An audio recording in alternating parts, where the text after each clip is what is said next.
Good day, ladies and gentlemen. Thank you so much for making time to join us. This is Sound Candid Talk Open Forum Political Discussion Show, the show that gives you an opportunity to air what you feel and think about the latest development on our political front. Well, a lot is heating up in the country where the turns and the twists of our never promising politics continues to build up. Meant to understand that some parts of Mount Kenya couldn't stand the presence of William Ruto, and therefore his tour was rallies were cancelled in certain places. But more than that, most alarming is ODM leadership in their pronouncement on the continued unconstitutional attempts by William Ruto in trying to take over what is supposed to be run by county government. Now, that is something that cannot be overlooked, and therefore we must seriously look at the same.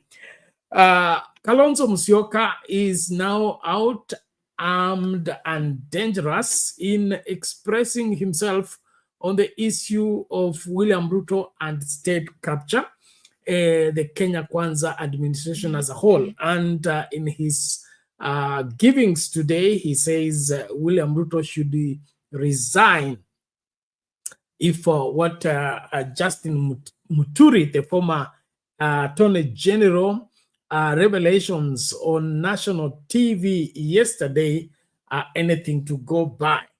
That is what is leading to our poll question. Are you in support of Kalonzo that William Ruto should resign?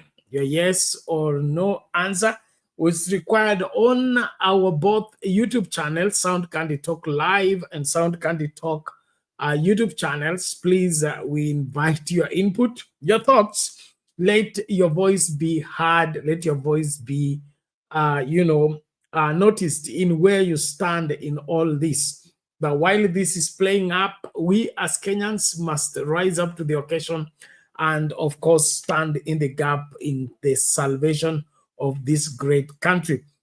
Karibu tunapoanza kwa pamoja na kukaribisha kwa moyo mkunjufu mahala pote ulipo, tumakinike katika uchambuzi wa siasa zetu, kuelewesha wa Kenya na kuelewanwa katika masuala haya yote, ili kusikwe na yote atakaye changanyikiwa. So wewe utuambie hii masuala tunayo yazungumzia. Kalonzo anasema wakati umefika William Ruto ajiuzulu. Unakubaliana na Kalonzo kwa masuala haya? Huku ODM wanasema masuala ya county yasalie ya county na masuala ya national government yasalie national government. Na mbona William Ruto anataka overlap mambo haya yote ili awe yeye ndio hakufanya kila kitu, kufungua soko, kufungua shule ya chekechea na hayo mambo tu ambayo yanakwenda kinyume na katiba na ile mipaka ambayo imewekwa kikatiba?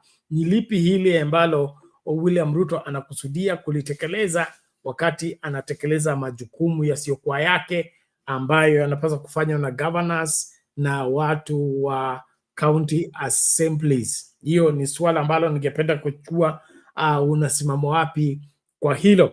And then of course there is ODM primaries, or rather ODM's party elections that are ongoing, and we have some conflicting information.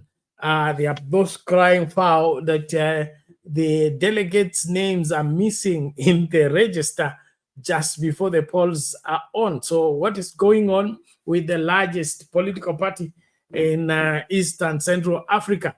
What is cooking? Who is out to shortchange the Kenyans in determining their leadership in the ODM political party? Of great importance is Raila Odinga's stand on the issue of the 450 billion allocations to the county government. There is a sinister motive in the parliament right now by the parliamentarians to deprive counties of their allocations and come up with unconstitutional allocations that will see to it that the members of parliament will be having a kitty or kitty to preside over. There is the NGCDF, and now they want also to take something on the road levy, add to the same. And all that is creating confusion, because what the constitution envisions and what needs to be done is that what belongs to the county government, especially devolved functions and devolved development responsibility, needs to be financed by the central government. But it appears the Ruto administration want to divert some of those allocations and hand them over not to the governors, but now to the members of parliament, so that we'll have now duplicate of responsibilities. And then, of course, there will be a fight between members of parliament and governors. So it's William Ruto cooking a storm so that he can help him wither away his crisis, or what is happening. I need your input. Thank you, those joining us on TikTok. Let's be active on that particular platform. Ensure that you share the live, get more people to join. Let's learn together, let's grow together. And of course, maoni yako ni muhimu.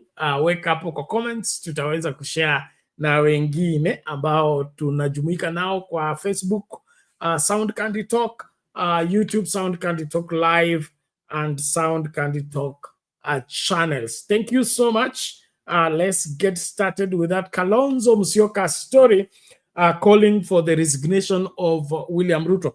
And then, of course, make sure that you participate in the poll question. It is on Sound Candy Talk Live YouTube channel and Sound Candy Talk YouTube channel. Piga kura yako, hebu nisome tu ile usichanganyike ama usichanganyikiwe na maswala haya. Okay, swali ni mboga tu, wewe peana maoni yako. Do you support Kalonzo that President Ruto should resign? You can either answer yes, it is time, and then of course there is no, let him finish his term, and then number 3 is let the people decide in 2027. So you are free to express yourself on that particular platform, and then I believe you will communicate to the relevant authorities on where Kenyans stand on the issues of William Ruto and his administration, and then of course the ongoing pull and push politically. Hii masuala ya kukwea mlima yamekuwa na masuala yake, na inaonekana haikuwa smooth all the way as it was envisioned. But let's keep going. The link to use to get in the studio is already in the comment section. Please click on it, allow StreamYard to configure for you the camera as well as the audio. And then, of course, come and join me on the studio so that we can look in this manenos kwa kikamilifu. Naomba basi tuanze na hiyo video ya Kalonzo akidai William Ruto ajiuzulu. Wewe unasimama wapi kwa mambo haya? Unataka ajiuzulu sasa ama uko na subra ya kungoja mpaka 2027? Tuambie mahala ulipo, kama unatupata ama utupati, na kipi cha muhimu kwa mambo haya. Karibu tumakinike pamoja. Thank you.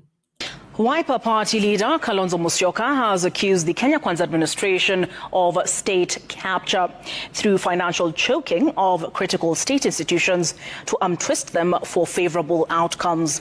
Musyoka, who spoke in Sultan Hamoud, further expressed fury over the deteriorating state of constitutionalism and the rule of law, calling for the resignation of President William Ruto. Ayub Abdikadir has the details.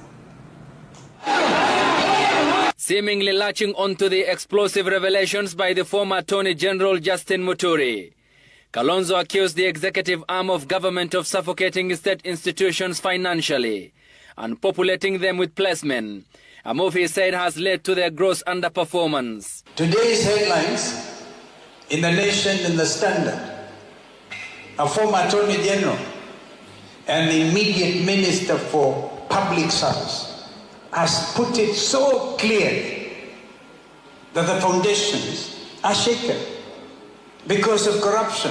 The legislature, the judiciary, By the executive, everybody's compromised. Kalonzo calling on President William Ruto to come clean on the revelations by the former Attorney General. Please answer what Muturi has said today. That you are irredeemably corrupt. The former Vice President further accused President William Ruto of engineering plans to channel favors to cronies, citing the now cancelled Adani deals and gutting checks and balances in the process. This is a time to even resign. So, but we are told by Muturi, William Ruto has two sides. Hujui unaongea na William Ruto sampli gani? Huyu mmoja anaambia watu I'm fighting corruption, na upande ule mwingine anatoa Adani. We had to go to court to throw Adani out of our international airport. Other leaders in his company lashed out at the Kenya Kwanza administration over what they alleged was presiding over wanton violation of the law. Speaking in Kisii County, Senator Richard Onyonka said Kenyans should be concerned by Muturi's statement on the state of governance. There's a gentleman who has been a Speaker of the National Assembly. The gentleman has been a person of credibility and integrity. He has been the Attorney General. So when the Attorney General of your country tells you that your president is corrupt and your president is dangerous, and your president doesn't know what he's doing, I am a worried man. Onyonka and Musyoka's remarks come amid raging public debate on the state of governance as President William Ruto winds up his Mount Kenya region tour. Ayub Abdikadir, Citizen TV. Haya, mambo ndio hayo yanatokota, huku wa Kenya wakiachwa katikati wajui wafanye nini. William Ruto inaonekana msimamo wake katika kupigana na ufisadi hauonekani. Kulingana na wale ambao wanaishi majini na yeye, wametoka wanasema huko mama crocodile ni mgonjwa na ugonjwa wake hautibiki, is irredeemably corrupt. No, this has been going on for a long time. And then, of course, we that have been here analyzing the politics, we were of the opinion that William Ruto is not capable of leading this country rightly, and of course, making it to deliver on its required destiny. And it appears that every one of our fears and every one of our warnings have been confirmed. And I don't think there is much that can be done to help William Ruto redeem himself. And I believe that's why he's changing tones right now. He says we should allow him to finish his term, and if he does not deliver, we should vote him out. We'll also be playing that video. But, you know, what's going on is very disturbing. It's very disturbing that we have an administration in place. That administration doesn't want to follow the constitution, doesn't want to follow the law, and it's out to wreak havoc on almost everything. And that includes important institutions and important sectors like education, healthcare, and agriculture for that matter. So what is this that goes on in the mind of William Ruto to come to this particular place where he is, you know, committed to impunity to an extent that he doesn't care what the law says? And how do you now become the head of state and continue functioning as head of state unconstitutionally? And these are the questions that each and every Kenyan is supposed to, you know, intimate themselves with, and then, of course, take a stand. So Kalonzo says former Attorney General has confirmed that Ruto is corrupt, and is so corrupt that he cannot be redeemed in his commitment to corruption. The same being shared by Onyonka, and then, of course, the rest of the right-thinking Kenyans. And so my question it keeps on, recurring, and that is, how did we get here in the first place?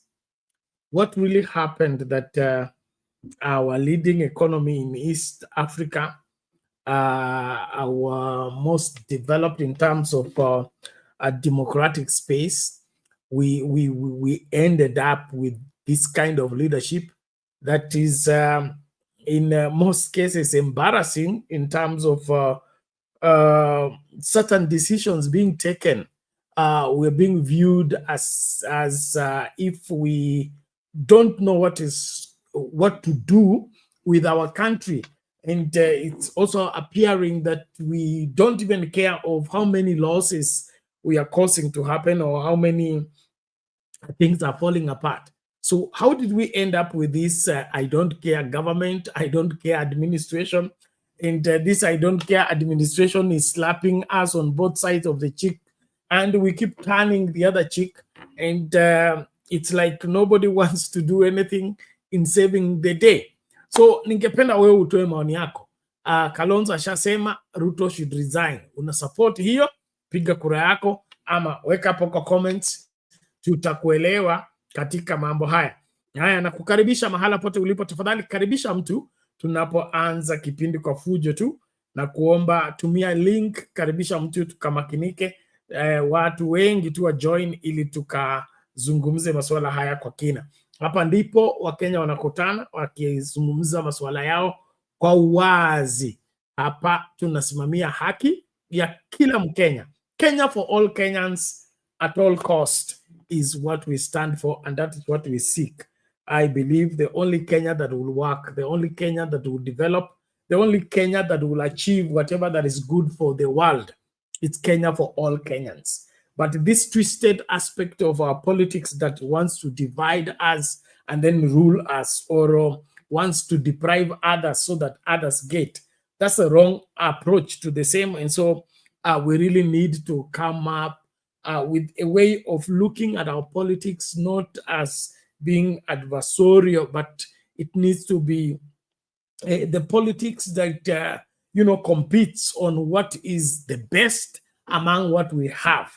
We may all be right, we may all be educated, we may all be enlightened, but who is the best among us to lead us? So that being the best among us to lead us needs to be given us a criteria of determining leadership. But this aspect of choosing leaders based on who knows how to insult more, who knows how to despise others more, who knows how to run others in the mud, that we need to reverse that approach, because the kind of things that I'm meeting, especially on social media, is very depressing. That young people have resorted into running certain leaders down so that they can rise by reason of tearing others down.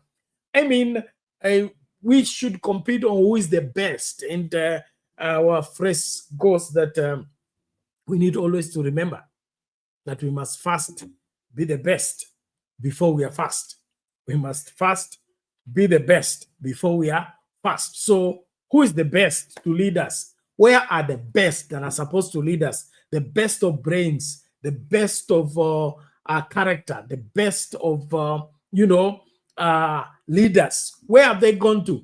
Why is the country in the hands of wrong leaders? Why is the country being led astray while we watch? These are questions that each and every Kenyan need to rise up and respond to. Badala ya kuanza hii historia yetu ya kulaumiana na kujaribu kupakana matope ili wewe ubaki msafi, na ile hali ni wewe umeanza kupaka matope wengine. Kwa hivyo nakukaribisha, naomba tumakinike. So ili swala should Ruto resign, ningependa kujua maoni yako. And then of course tutazungumza pia ili swala la 450 billion for the counties. Mbona kuna hiyo hila ya kujaribu kugawa hizi hela ili baadhi ya hizo zisimamiwe na MPs na zingine zisimamiwe na governor. Na kusudi la county lilikuwa nini? Ilikuwa pesa fulani zisimamiwe na MPs na zingine zipanwe kwa governor, ama what does the constitution stipulate? I want to salute everybody. the number of viewers keeps fluctuating. I don't understand why. Can we get more people to join, please? Share the link with more people to come in. And if you're not a subscriber, please subscribe to the channel. Follow us on TikTok and hakikisha kwamba uko hapa. Tuko hapa kuhakikisha kwamba tunalainisha masuala yote, kusikuwe na yeyote atakayechanganyikiwa na kusikuwe na yeyote ambaye atakosa kuelewa ni kipi kinachoendelea. So Onyonga anasema Attorney General amesema Ruto is corrupt na he's a worried man. Are you also a worried man where you are, ama you are comfortable? Jana tukafunga kipindi kwa huyu kijana anayesema kama mtu ni rais hawezi kupingwa, na kama mtu ni rais ground inamkubali, kama mtu ni rais na hivi na vile. I also want us to look into that kind of thinking. Should we just let things happen the wrong way because the people doing it are the presidents, or for that matter are the people in power, or Kenyans are the sovereign according to the constitution, and if anything is going wrong they need to rise up and say no? I believe that's what the constitution says, and that's how things should be done. And so tumakinike tunapoangazia masuala haya, usichoke na hakikisha uko mstari wa mbele. So kama unaona William Ruto should resign, piga kura yako. So far we have 40 minutes into the show. 10 people have voted already. Do you support Kalonzo that President Ruto should resign?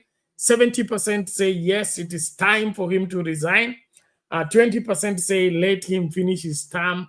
And then of course 10% wanasema let the people decide in 2027. Wewe unasemaje? Piga kura yako hapo, na kabla upige kura yako tafadhali like video, kuwa tu yule ambaye unatusaidia kukua kama channel na kueleweka katika masuala tunayoyafanya. Na wakaribisha, link ya kutumia kuingia studio nishawapatia, CV kuna kusita wapi, karibu tukasemezana.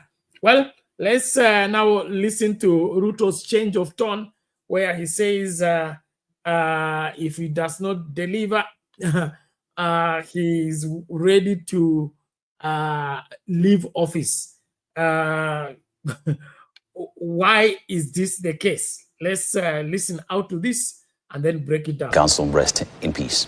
President William Ruto has ended his 5-day development tour in the Mount Kenya region, where he told the residents that he was ready to go home if Kenyans chose not to elect him for a second term in 2027.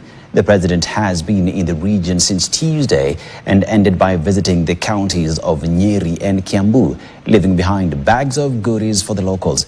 This was his first visit since the impeachment of his former deputy, Rigathi Gachagua.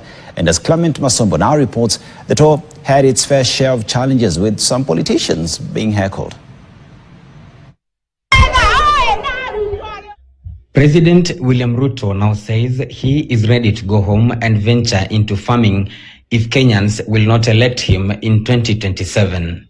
Speaking in Othaya town during the final day of his 5-day development tour in Mount Kenya region, President Ruto said Kenyans will have a chance to evaluate the performance of the Kenya Kwanza administration and make an appropriate decision. Mutakuja kuniuliza mtihani, mimi nitakuja kufanya mtihani yangu, nyinyi mtasahihisha, nikipita mimi naendelea, nisipopita mimi naenda kulima. Hakuna problem.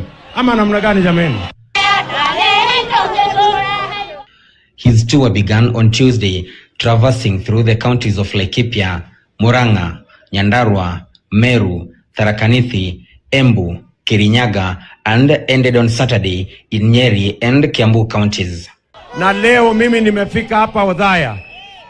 Soko yenu ya Othaya hapa tumewapatia milioni 325 ya kujenga soko ya watu wa Othaya. Tunajua ikifika tutapiga siasa wakati huo, lakini kwa sasa tuhudumie wananchi, tuheshimu wananchi, tuheshimu viongozi wote. In Nyeri town, the president inspected the ongoing construction of the affordable housing project and handed over the Rurengu Stadium to the Kenya Defence Forces. Mwenye ameanguka mtihani aende nyumbani. Iko problem?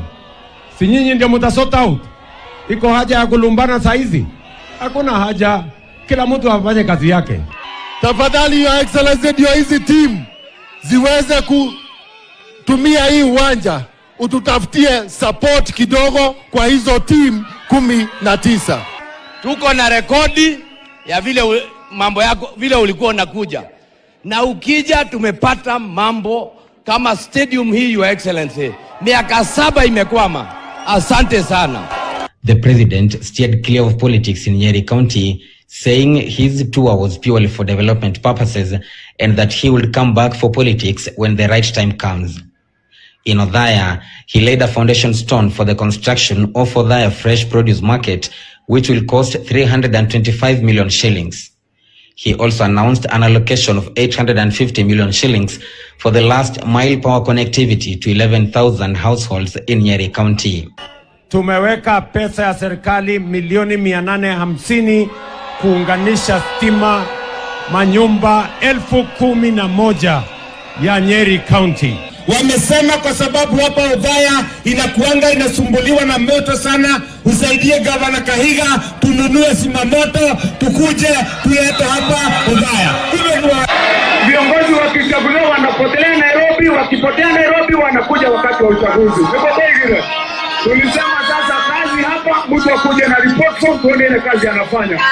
The much hyped Mount Kenya visit by the president came when a lot was happening in the political sphere. At some point, there was tension between supporters of both political camps over claims of plans to disrupt the meetings. Among those heckled were National Assembly Majority Leader Kimani Ichung'wah, Laikipia East MP Mwangi Kiunjuri, and Tharaka Nithi Woman Rep Susan Ngugi. Nani aliwafundisha kupigia watu makelele? In Nyeri County, both Ichung'wah and Kiunjuri were asked to waver the crowds, contrary to the previous days where they had been allowed to address the rallies. Clement Masombo, KTN. Now, a section of ODM legislators have... Okay, mambo kama hayo. William Ruto anasema ako tayari kwenda kujiunga na ukulima kama hatachaguliwa tena. And then of course anasema Wakenya ndio wataamua baada ya kukagua kazi yake. Swali nalowauliza, is William Ruto delivering? Is William Ruto's performance outstanding to a level whereby you would want to vote him back in office? Or what is your take? If there is one place William Ruto has delivered more than any, is on top of cars, addressing people in marketplaces.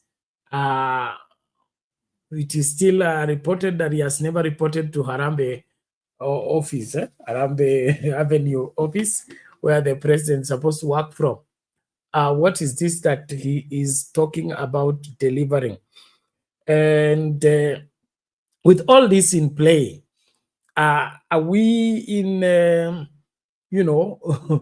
are we comfortable with this kind of leadership that allocations and upon allocations?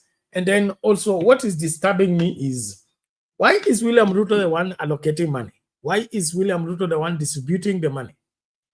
According to the constitution, the money allocation is supposed to be done by parliament, and it's supposed to be based on the policies. And of course, in advancing those policies, it is not the president's prerogative to distribute the money.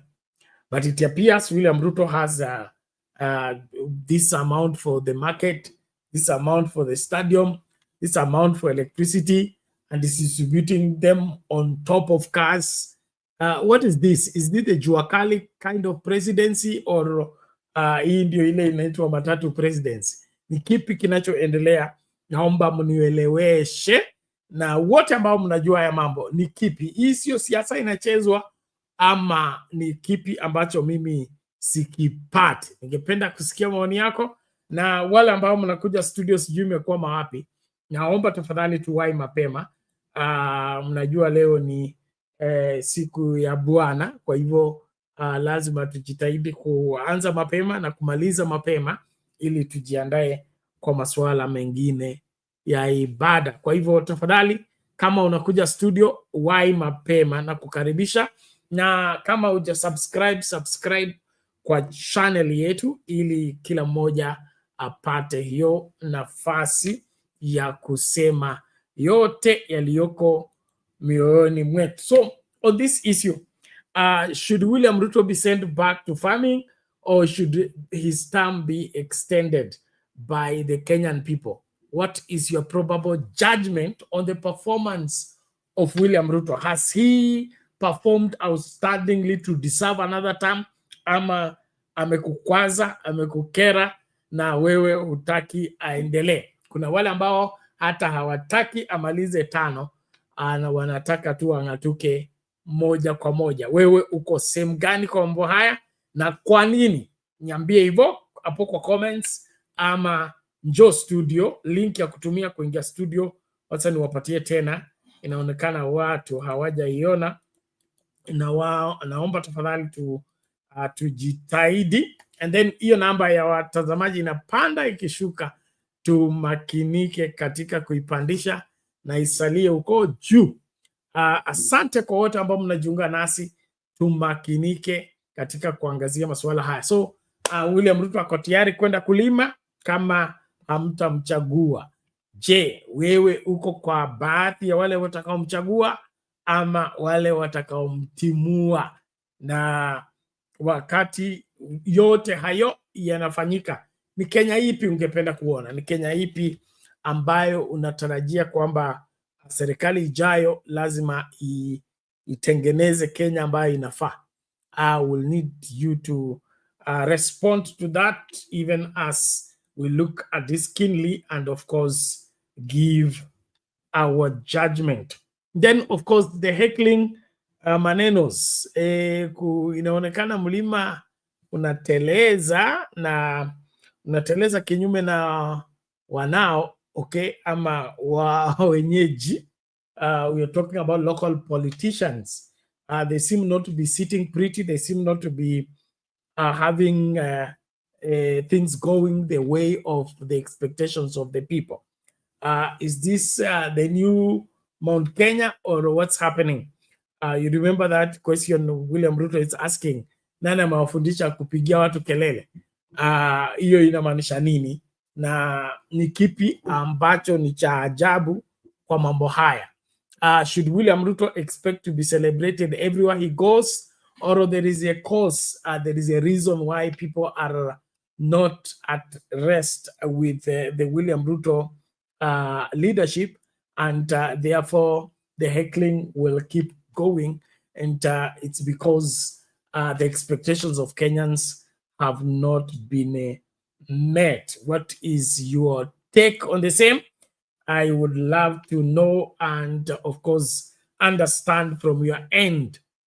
Naomba wote ambao mnakuja studio waini mapema tukazungumze mambo haya. Sababu yetu kwa hapa ni kuangazia masuala haya, kuyachambua kwa kina ili kila mmoja amakinike. Kwa hivyo Sheng wanasema usisileki. Don't just be there. Please ensure that you're on the forefront in participating actively in ensuring that your voice is heard and your opinion is considered in all that we are looking at. William Ruto ako tayari kwenda kulima kama hamtamchagua. We uko tayari kumuona kama mkulima na si kama rais, ama unaonaje mambo haya? Nakaribisha maoni yako na msimamo wako kwa mambo haya. Nikiwashukuru wote ambao mnajiunga nasi, tafadhali kama huja subscribe kwa channel, na tukakue pamoja tunapoangazia masuala haya. So ukulima ama urais, na hiyo Wakenya wakiamua, wewe unaona William Ruto atakubaliana na Wakenya? Kwa sababu inaonekana kuna kisungumkuti katika masuala ya kura aswa za urais nchini Kenya, ambako wapiga kura wanapiga hivi, matokeo yanatoka vile.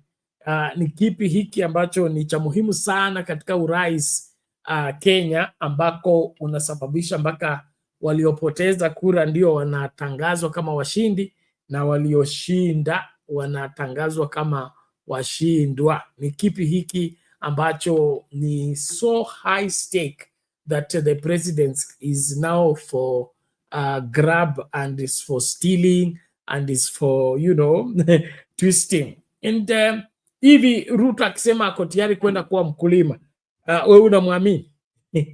Unamwamini kwamba apige kura ipigwe, apoteze, akubali kwenda kuwa mkulima, ama kuna ile kulazimisha?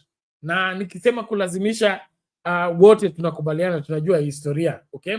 2007 Kibaki alilazimisha kukaa kwa ofisi wakati wa Kenya wamemtimua, na kuanzia hiyo siku basi kura zote ambazo tumefanya kulingana na confirmed reports ni kwamba hizi kura zote matokeo yake yalifichwa, na wale ambao walikuwa wameshindwa au ndio walitangazwa washindi, na wale ambao walikuwa wameshinda wakabadilishiwa.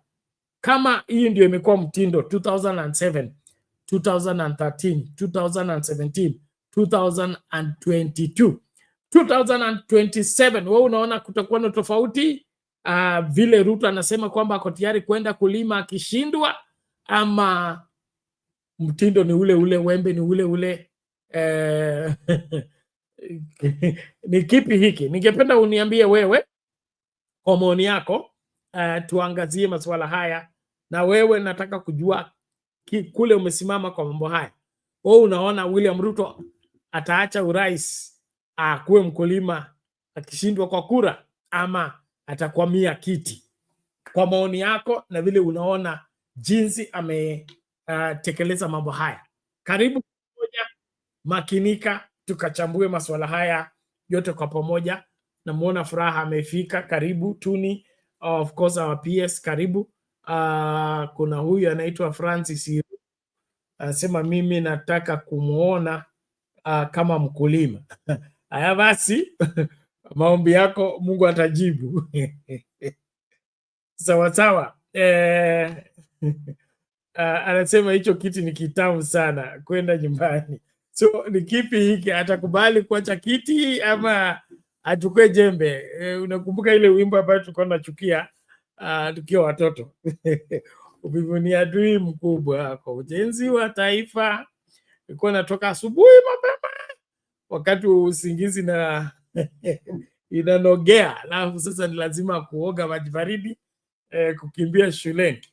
Well, unaona kwamba kiti ni kitabu sana, hawezi kukiacha. Na hapo ndipo nataka tukiangazia hiki kiti ni cha Wakenya ama ni cha rais? Kwa sababu hapo ndo kisungumukuti kipo. Jao inaonekana mtu akishaapishwa kama rais, inaonekana nchi ni yake, kiti ni chake, serikali ni yake, majeshi ni yake, polisi ni wake. Ni kipi hiki huwa kinafanyika? Kwa sababu huyu mtu akikampaign anaomba kura, anaomba Wakenya wamfanye rais. Ni kipi huwa kinafanyika mpaka sasa inabadilika? Sio Wakenya wamemfanya rais, yeye sasa amekuwa yule mtu ambaye anamiliki Wakenya, anamiliki jeshi, anamiliki polisi, na hawa watu wote wanashughulikia mtu mmoja, hata kama wengi wa wananchi hawapendi kile kinachoendelea. What really changes? Because in I think I would say mature democracies, the service to the people remains paramount, and the focus of ensuring that what the people desire and what the people voted for is what they get, and the leaders are conscious of the same throughout the term. What happens in Kenya that wakati mtu anaomba kura ni mnyenyekevu, anaomba kwa heshima, anaomba kwa unyenyekevu, na akishaapishwa tu anageuka sasa anakuwa boss. Yeye ndio kukomandi watu, yeye ndio kusema, yeye ndio kutekeleza, yeye ndio kutenga, yeye ndio kupanga. Ni kipi huwa kinabadilika? Mimi naamini kwamba ukiwa kiongozi unakuwa kiongozi na unaongoza watu kwa unyenyekevu kwa sababu umetumikiwa hiyo nafasi. Ni kipi hiki ambacho huwa kinafanyika kwamba wanasiasa wakati wanatafuta kura ni wanyenyekevu, wanatuomba. Ukiwapigia kura waingie kwa ofisi, wanageuka wanakuwa boss wako. Hao ndio wanakuambia utalala saa ngapi, utaamka saa ngapi, na huwezi kuwakosoa, huwezi kusema chochote. What happens to them, and whatever that happens to them, is it constitutional? So naomba wote ambao mnaelewa hiyo sheria na mnaelewa jinsi ya kuongoza, pia mkuje kunielewesha ni kipi hiki huwa kinafanyika, kwa sababu ukimsikiliza vile rais anaongea, ukisikiliza vile deputy wake anaongea, ukisikiliza wanasiasa wanapoongea, wote wanaongea kana kwamba hao ndio wanatumiliki na sio sisi tunawamiliki. Wanaongea kana kwamba hao ndio kusema, okay, na sisi kusikiliza na kutekeleza. What changes? That is what I wish to understand. Well, I appreciate everybody. Please, let's keep sharing the link. Let's keep inviting more people. I can see people joining on Sound Candy Talk as well as Facebook. Na Facebook mko chini sana, naomba makinika. Hakikisha kwamba unafanya nini? Tekeleza wajibu wako, unashika doria katika kumakinika, kufollow all our handles, and then of course you follow through in ensuring that you are the ambassador that we have out there in ensuring that we do what must be done. So let's once again look at that same story, and then we'll be able to switch gears. Na kama unakuja studio wai tafadhali, masaa ndio haya yanaendelea kukatika 26 minutes after midnight East African time, and we wish to keep looking at this, and when time comes we will fly away. Well, on the same story given by a different media house, let's listen out. Ruto tells Kenyans to vote him out. Does he mean business, or is just joking? President William Ruto has told his political opponents to hold their horses and allow him to deliver on his promises to Kenyans. Speaking while winding up his Mount Kenya tour, President Ruto told residents that he is ready to go home if Kenyans are not convinced by his performance in 2027. And as Stephen Leto reports, Majority Leader Kimani Ichung'wah and Kiambu Woman Representative Anne Morava were on the receiving end in Kiambu as locals booed them during their speeches.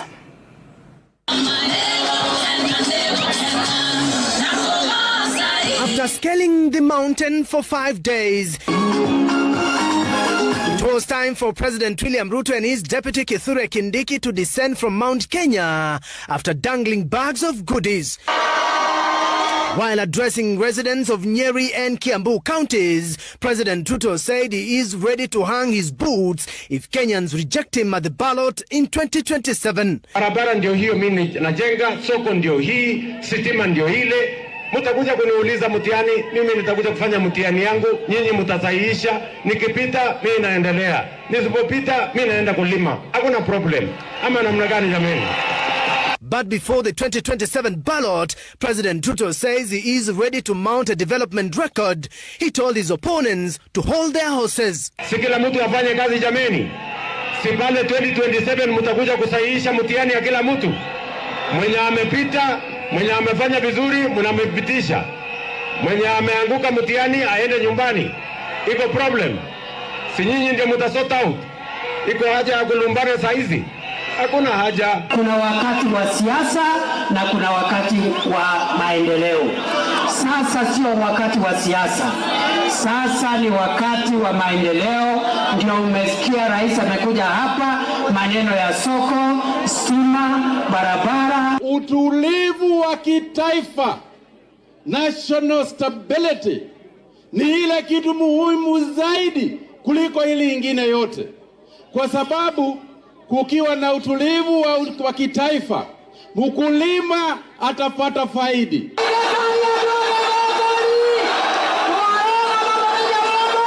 In Kiambu, President William Ruto's allies encountered a hostile crowd,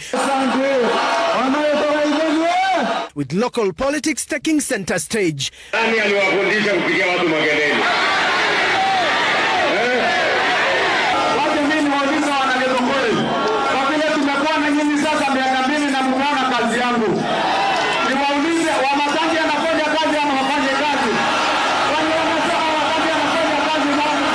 President Ruto graced the construction of affordable housing units as well as the construction of the Mau Mau Road that cuts through Lari constituency. He also launched rural electrification under the Ministry of Energy, instructing the Opiyo Wandayi-led ministry to ensure sustained rural electrification in the Mount Kenya region, even as he concluded his tour. Tumepanga national program ya kuunganisha karibu watu milioni 1 Kenya mzima kwa mambo ya stima, na watu wa Kiambu watakuwa katikati ya hiyo mpango ya kuunganisha stima kwa manyumba ya wananchi katika taifa letu la Kenya. Mimi sasa ndiye msaidizi mkuu wa Mheshimiwa William Ruto. Kazi yangu ni kufuatilia ile maagizo rais amepeana ya wizara mbalimbali, kuhakikisha kwamba imetekelezwa haraka, ndio rais akirudi hapa akute hiyo miradi imekamilika. Stephen Leto, Citizen TV.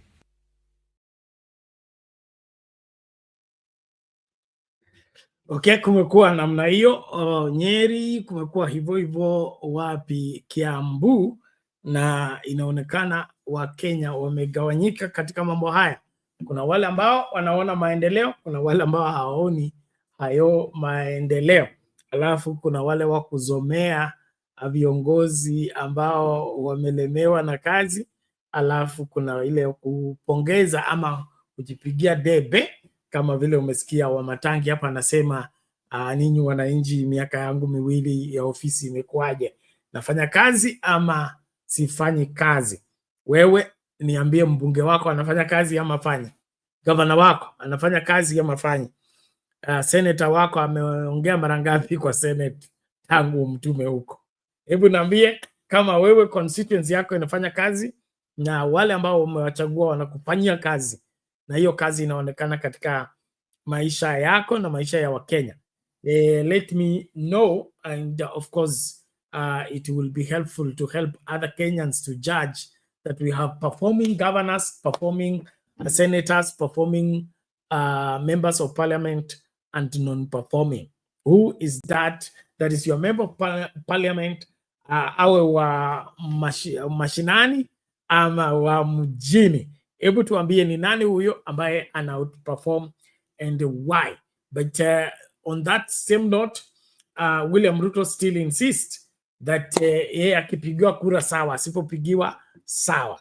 Kwangu mimi nakuuliza, unaona William Ruto akiacha hicho kiti akishaanguka kura, ama kutakuwa na mushkili wa kukwamilia kama vile Kibaki alikwamilia 2007 akakatalia, and then of course Uhuru pia akakatalia 2017. Ni kipi hiki ambacho ni kitamu kuhusu hiki kiti ambacho kinafanya mpaka watu wanaua ili wabaki kwa hicho kiti? Wanafanya ufisadi ili waendelee kusalia kwa hicho kiti. What is it about the presidency of this country that makes people become wild, make people become senseless and inhuman, all of it in the pretext that they have to be the people to lead this country? Is it that it is easier to make wealth when you're in power? Is it that it's easier to get away with anything you want to do when you're in power? What is this about the presidency that makes the seat do or die for some people in this country, especially those who seek to keep it at all costs? Well, as we continue to engage, I want to salute everyone. Thank you for the inviting of others. Please nione subscriptions ikipanda, naomba tafadhali. Alafu likes kwa video kwa wingi tafadhali. Let's like the videos and then of course share widely, get more people to join. Well, that's enough with William Ruto and his promise that he's going home if Kenyans don't elect him. Do you trust him? Do you believe that he will live up to his word, or ni kuhadaa tu wa Kenya? Tuambie unaona mambo haya vipi? Comment section, uko na nafasi nzuri ya kuandika kile ambacho unaona, alafu kitasomeka kwa wale ambao wangependa kukisikiliza.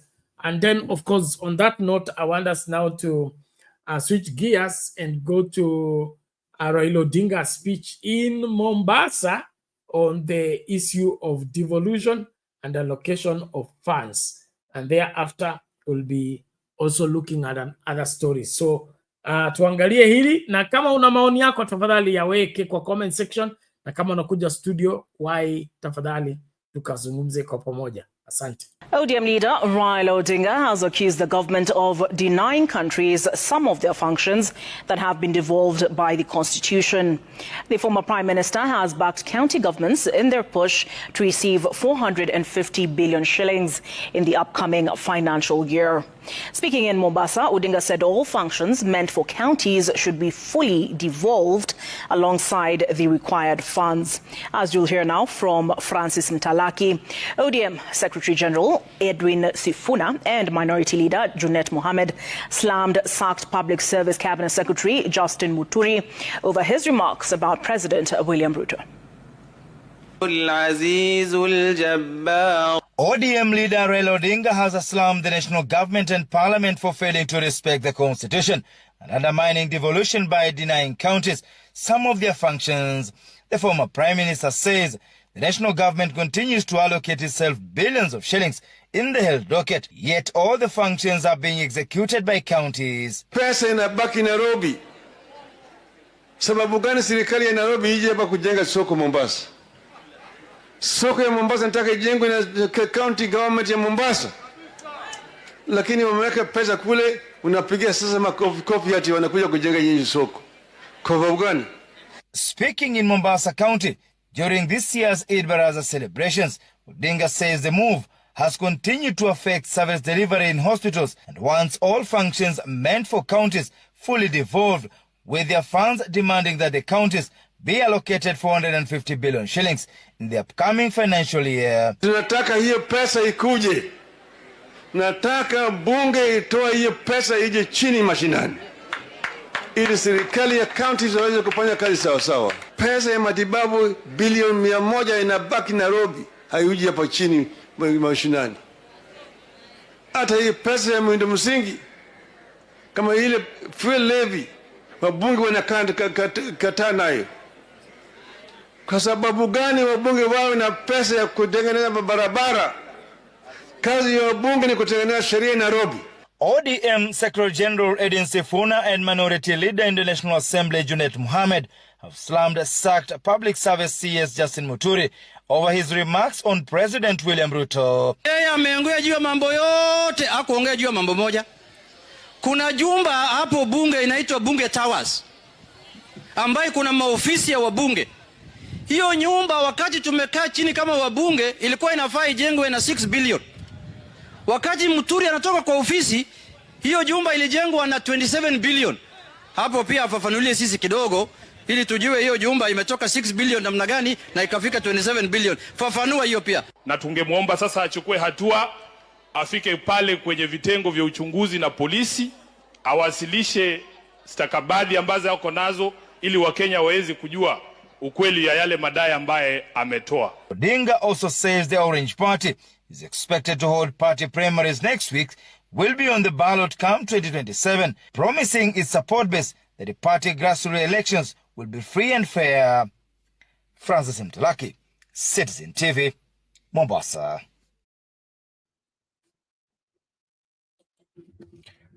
Alright, hivyo ndivyo mambo yamekuwa huko Mombasa wakati Raila Odinga na kundi la ODM ilijiunga na wenyeji katika sherehe hizo maalum za dini ya Kiislamu.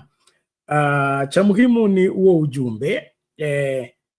Inaonekana kuna swala linalomkera baba sana, na hilo ni ile hali ya kujaribu kuhujumu na kufanya kazi ya county government kuwa ngumu kwa magovernors, na yote inatekelezwa na central government.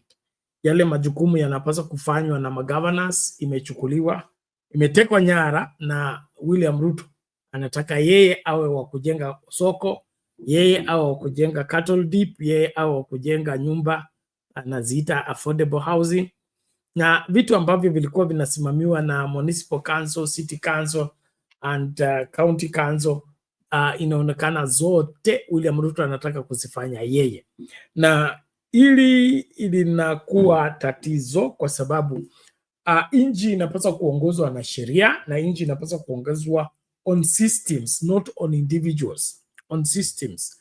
And the purpose for the devolution was meant that the people, locals, okay, will come together and say, in this place we need a dispensary, in this place we need a school, in this place we need a road, in this place we need this and that. And the locals will be able to come up with projects that are favorable within their environment and, you know, give them priority in executing whatever policy that is required.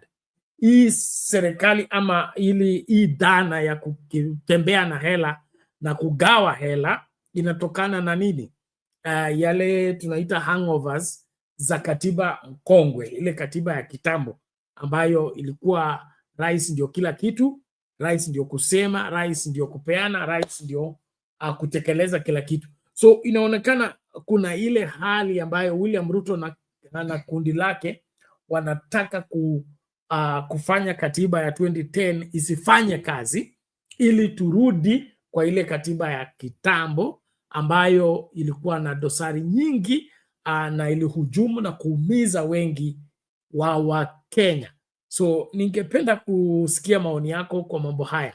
Ni kipi hiki ambacho kinamfanya William Ruto hataki sheria ifuatwe, haswa katika masuala ya kuacha counties zifanye kazi kivyake alafu central government ifanye kazi kivyake? Mbona anataka kuoverlap? Mbona anataka kudunisha governors na counties kwa yeye kuchukua majukumu ambayo yanafaa kuwa ya counties na ayatekeleze yeye mwenyewe? Pili, kuna ile hali ambayo wako tayari kupeana zinaitwa nini, the functions. They devolve the functions but they don't devolve the money for the functions. Wewe unataka nurses na madaktari wafanye kazi chini ya counties, lakini pesa ya nurses na pesa ya madaktari wewe unajiwekea. So umepeana majukumu, umepeana wafanyikazi, lakini withhold the money. So are you not the enemy of progress? Are you not the enemy of this great country? And so we really want to get this. And of course, borrowing from what Muturi said, it appears William Ruto wants to be in charge of all contracts in all the country, because some of those contractors and suppliers for the counties, those are issues that are done by counties and scrutinized by county assemblies. How come William Ruto he knows the contractors of the roads, the contractors of so-called affordable housing, the contractors of what happens in the county? Does he want to replace the governors? Does he want devolution to die? Let us look at this. And then, of course, what I love about Baba is his passion for devolution. I remember it is his brainchild, and this came out of many years of marginalization, many years of segregation. Mnakumbuka ile statement kubwa ambayo ilikuwa inapendwa sana na hayati mwenda zake Moi. Anasema siasa mbaya, maisha mbaya; siasa nzuri, maisha nzuri. Na hiyo ilikuwa ni msemo ambao ulikuwa na siri ama maana fiche. Na maana fiche ilikuwa kama unataka maendeleo lazima ushabikie chama tawala, ushabikie chama cha KANU, chama cha baba na mama. Hiyo ndio alikuwa anasema siasa nzuri. Na siasa mbaya ni kupinga hiyo serikali ama kukosoa hiyo serikali.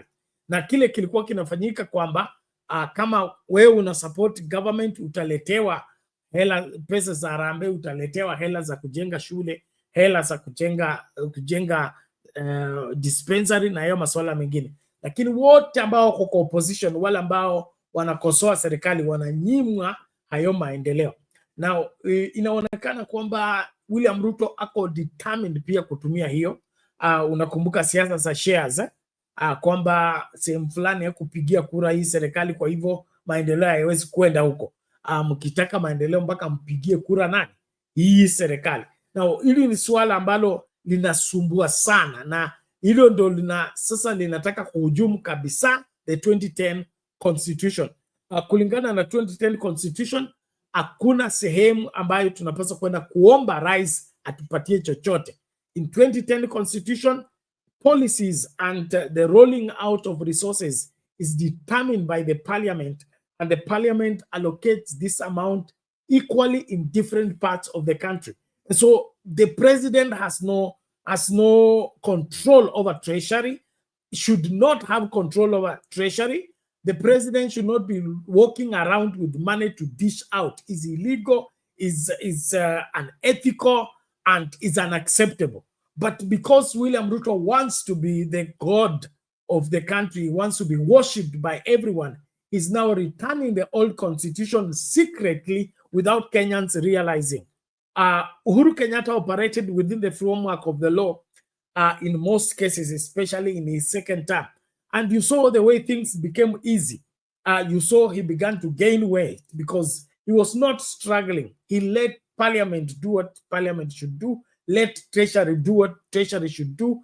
Let education be under a docket or be under the leadership of, able people, Professor Magoha, and Interior to be under Matiang'i, and having Mutaigagwe in health, giving capable hands and capable brains serious dockets, gave him peace, and he was able to make all this development, the expressway, and the recovery of the Kisumu port, the revival of the Kenyan railways, and all that. All those things were achieved because somebody looked for competent people to put in those particular dockets so that they do what they are required to do in making the country function.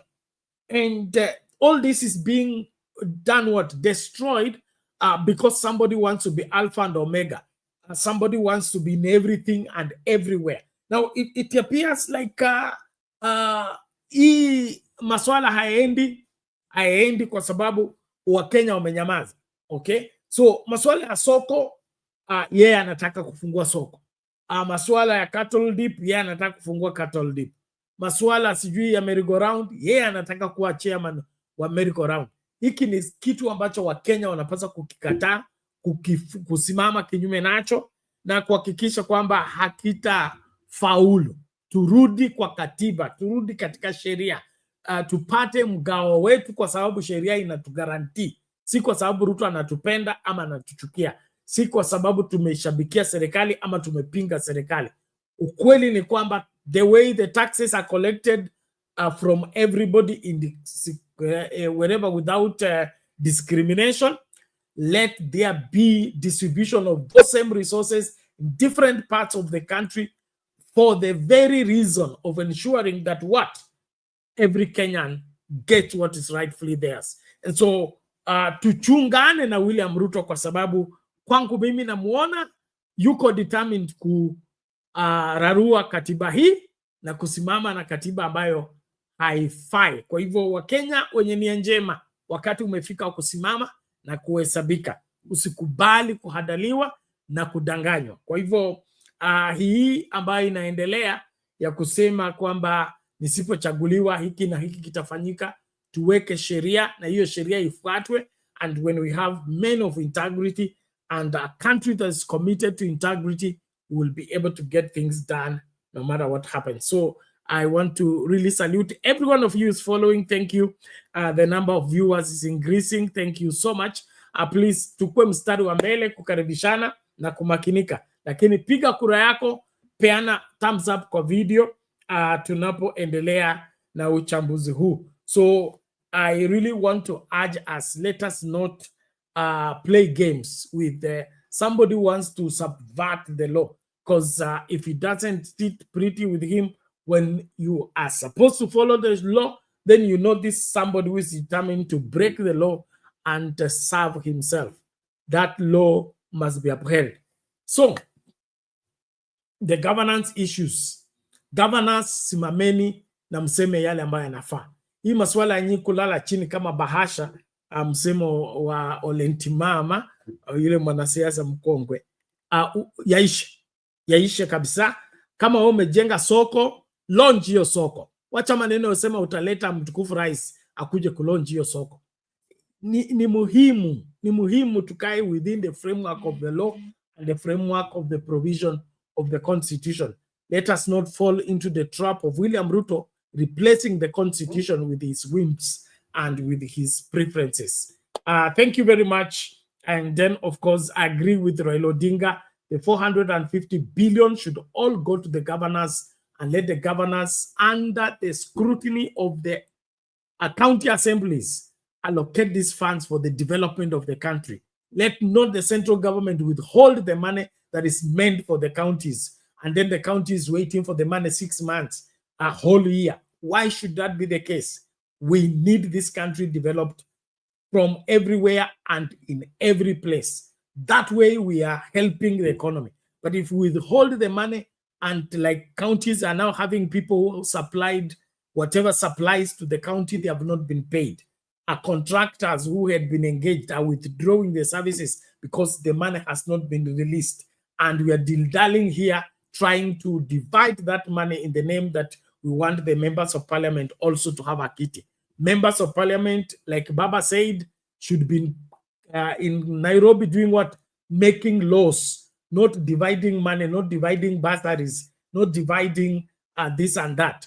Making laws, that's your number one responsibility as a member of parliament. Then, of course, oversight, and then a representation. All those things don't require CDF, don't require the allocation or distribution of any money.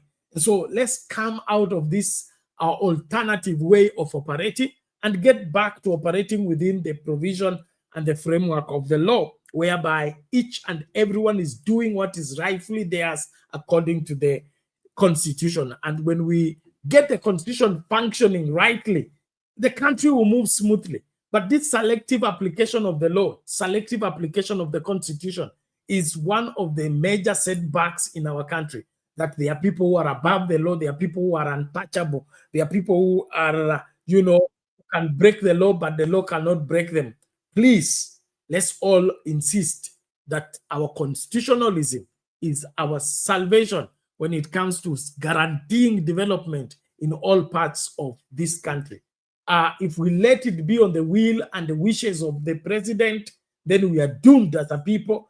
I believe there are people he doesn't like. There are people he will ensure that they don't get development. There are people that he will segregate against. But when the law stipulates and guarantees that allocation, and that allocation is done by parliament, no part of this country will be left behind.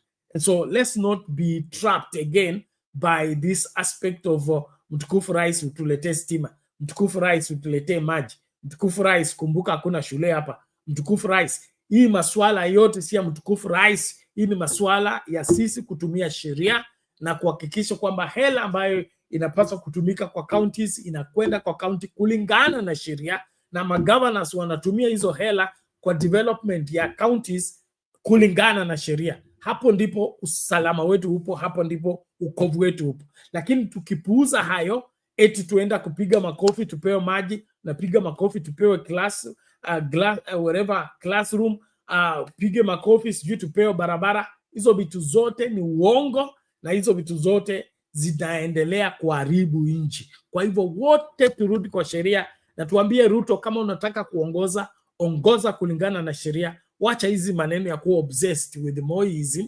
ambako unataka kufufua Moi na kwanza kumlazimisha kwa Wakenya. Wakati umefika, kila Mkenya asimame kulingana na sheria na tekeleze wajibu wake.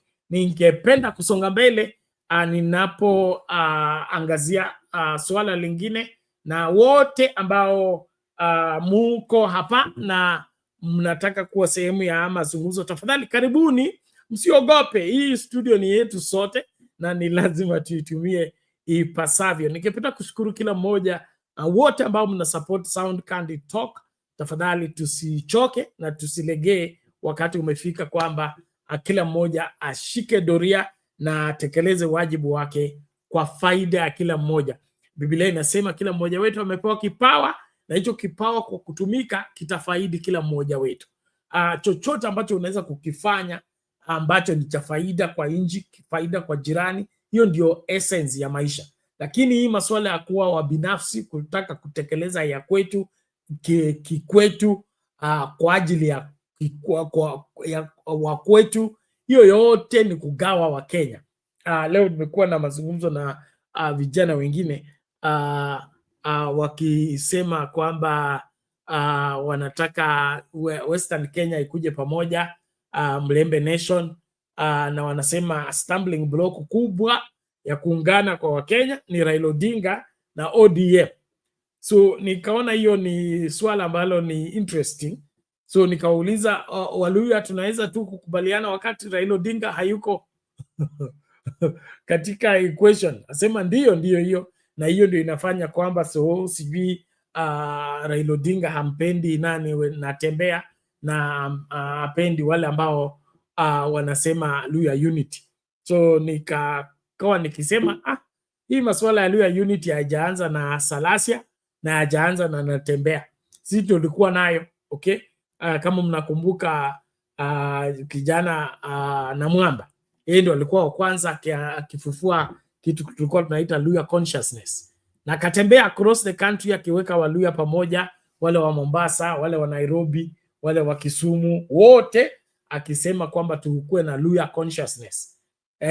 So nikawa nikiwaambia hii masuala ya Luya consciousness, Kikuyu consciousness, Luo consciousness, Kisii consciousness is not going to help this country. Let us as a country begin to think differently, and thinking differently is for us to go beyond our tribal affiliations and of course regional agreements. Let us come together to help the country, not come together to outshine another. Like now the Tawe movement. Instead of the Tawe movement looking for solutions to local problems that are bedeviling the people, they are there blaming every other person. I was laughing at a presser called by Salasia and the DAP brigade, and in the presser, instead of them talking about DAP and what DAP stands for and what DAP is going to do, they begin to discuss Raila Odinga. I mean, Raila Odinga is not in DAP. He's not a member of DAP. So how does he feature into a presser that is for DAP? And so kile ambacho nahimiza kila mmoja wetu ni kwamba tusimame kama viongozi, na uongozi wetu wa sehemu tofauti usiwe kikwazo cha kuungana kwa Wakenya na kushirikiana na Wakenya wengine. Tukiwa tuna Waluya wote tuweke kura zetu pamoja, asitoshi kutengeneza rais Mluya. Haiwezekani. Lazima tushirikiane na jamii zingine. Na Wakisii, Wajaluo, Waluya wamepiga kura miaka hii kwa muda wakiwa pamoja. Wewe kama unataka kuwa kiongozi na unataka kuwa suluhisho, utaanza na kugawa hawa watu ambao wameshirikiana pamoja ama kuongeza katika huo umoja? Hiyo ndio swali mimi nauliza, kwa sababu ODM na tuseme Wakisii, Waluya, wengi wa Waluya, I'm talking about the majority of the Luya community, have been voting together with the Luos. They vote together with the Kisis. They vote together with their neighbors. Okay. Now you as an upcoming leader, Natembea, Salasia na wengine wote ambao wanafikiria hivi, wewe unaona ubomoe huu ushirika ulioko katikati ya jamii hizi ili utengeneze ushirika wa Waluya. Sasa hiyo inamaanisha nini? Inamaanisha nini? Eti ubomoe huu umoja ulioko katikati ya Wajaluo na Waluya na Wakisii ili utengeneze umoja wa Waluya. Does that even make sense? Does that even portray you as a leader? I mean, as a leader, you're supposed to add to what is there, not to destroy what is there. And so if the Luya unity is meant to destroy their unity with the Luos and their unity with the Kisis, if that is what is Tawe movement, then the Tawe movement should die from the word go. Because what we need more than ever right now is to get the country rallying together on an ideology that will help each and every Kenyan in every place, regardless of how many they are. The smallest communities and the largest communities, their numbers notwithstanding, we should be able to have a country that feeds the least of the people and the greatest of the people. And so ndio mimi nimekuwa makini sana, nimekaribishwa kwa hizo mikutano zote za wanasema Luya consciousness na hiyo mambo mengine yote na kwepa nasema vizuri, nafanya confessional on national television na kwepa hizo mikutano kwa sababu mimi sioni kule zinakwenda. Okay, sioni kule zinakwenda na sioni faida yake.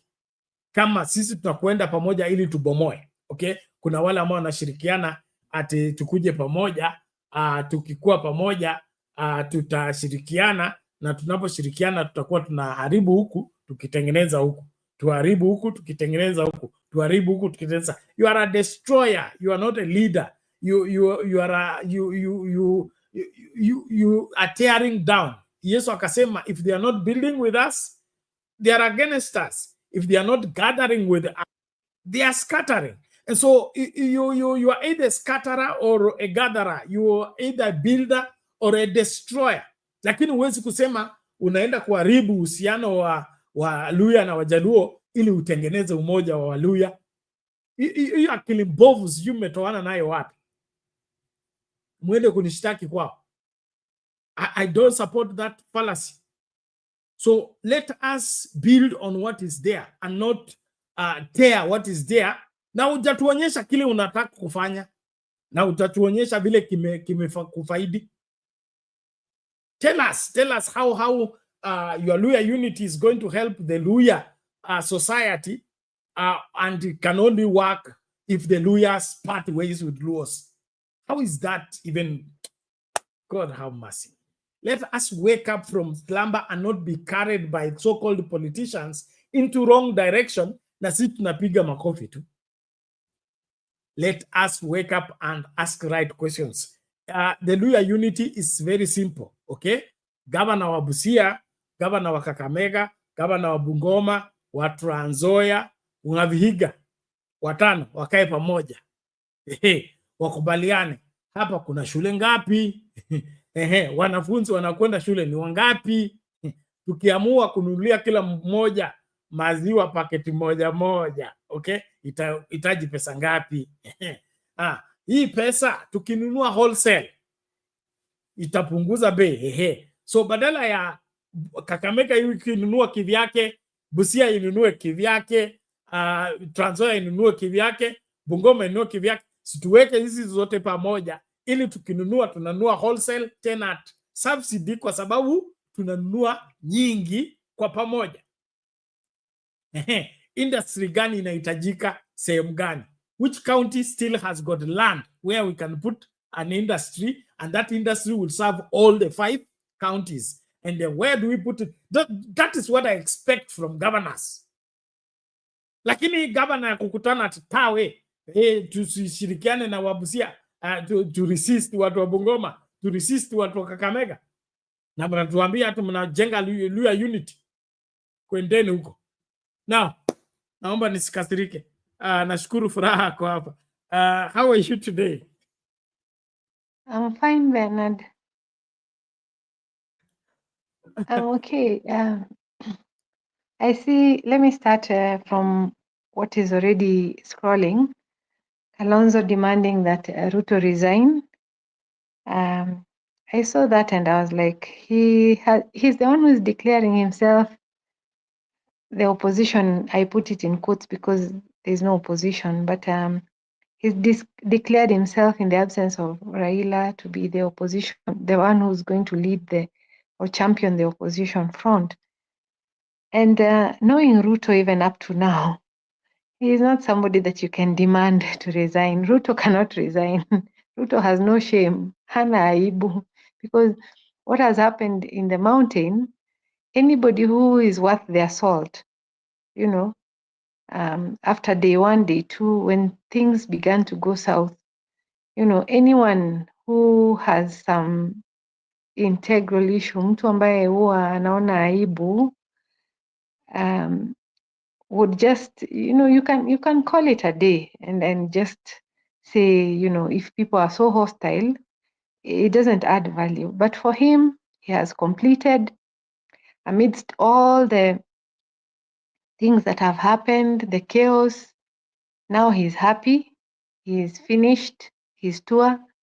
He's like walisema sitaenda mlima, nimeenda na nimemaliza. So for him, it's not even what transpired, if people were bribed, if people were shouting. Ruto just doesn't care. For him, he has made his mark. And ulikuwa unauliza ni nini hiki ambacho kinafanya mtu lazima akwame. I think it's greed, and power has a way of corrupting. Along the path, hata kama anasema alikuwa mkulima wa kuku, you know, I told you yesterday I was revisiting that documentary ya YK92, Sons of Fortune. And he just came from university and got into this political life, YK92, and, you know, got propped up into politics. And he has, over the years, you know, learned his trade very well. So what I know is that at some point, I think he just got greedy. And that's one of the reasons, you know, when these people, they delivered for Moi, that election, Moi in his wisdom disbanded it, regardless of what he had promised. Because once you're greedy, you're never gonna get enough. You're never going to get enough. So, and then power has a way of corrupting, you know. I read somewhere some of these quotes ambapo wanasema, you know, love is enough for everything. The reason we need power is because people are evil. Otherwise, you know, love in itself can do everything. So looking at where we are right now, I think that old constitution is the one that had this kind of you know, immense power yenye president ako nayo, anaweza fanya chochote saa ile ametaka, akiamua. He can do anything anytime, whichever way he wants. You know, he can change things however he wants. And we saw where that ilikuwa imetuweka. I think that's why we decided we are changing it, and we came with the new constitution. Now this new constitution, you know, one of its strength is devolution, like you have said. Sasa hii devolution, those who are not pro the new constitution do not want devolution to work. They do not want parliament to work the way it's supposed to work. They want us to continue believing that, you know, there's an opposition. You have asked about our leaders, and I keep saying that, you know, as Kenyans, we forget what the constitution has bestowed on us, nguvu ambazo imetupa, what we can do, what we can't do as a people, leave alone the leaders or the politicians. So you find that, you know, the example that you are asking, let me use my rural base. My MP is Adipo Kwame, and that is one person who has not delivered. He didn't deliver. I don't even know why he was voted in for a second term. But my governor, Gladys Wanga, is doing a good job. So is my senator, Moses Kajwang, and so as well as the women rep, one Bensuda. So the thing is, if let me take the example of KJ, John Kiarie, Dagoretti, is it north or south? Kiarie. Should be north. So, you see, the same representation that he is supposed to give as an UDA MP is the same kind of representation that Adipo is supposed to give as an ODM MP. This lie that is propagated, that, you know, KJ is in government and Adipo is in opposition by virtue of being an ODM MP, is neither here nor there. What happens is when they go to that house, KJ is supposed to, as an UDA MP, is supposed to represent his constituency. Adipo is supposed to represent me from Karachuonyo West.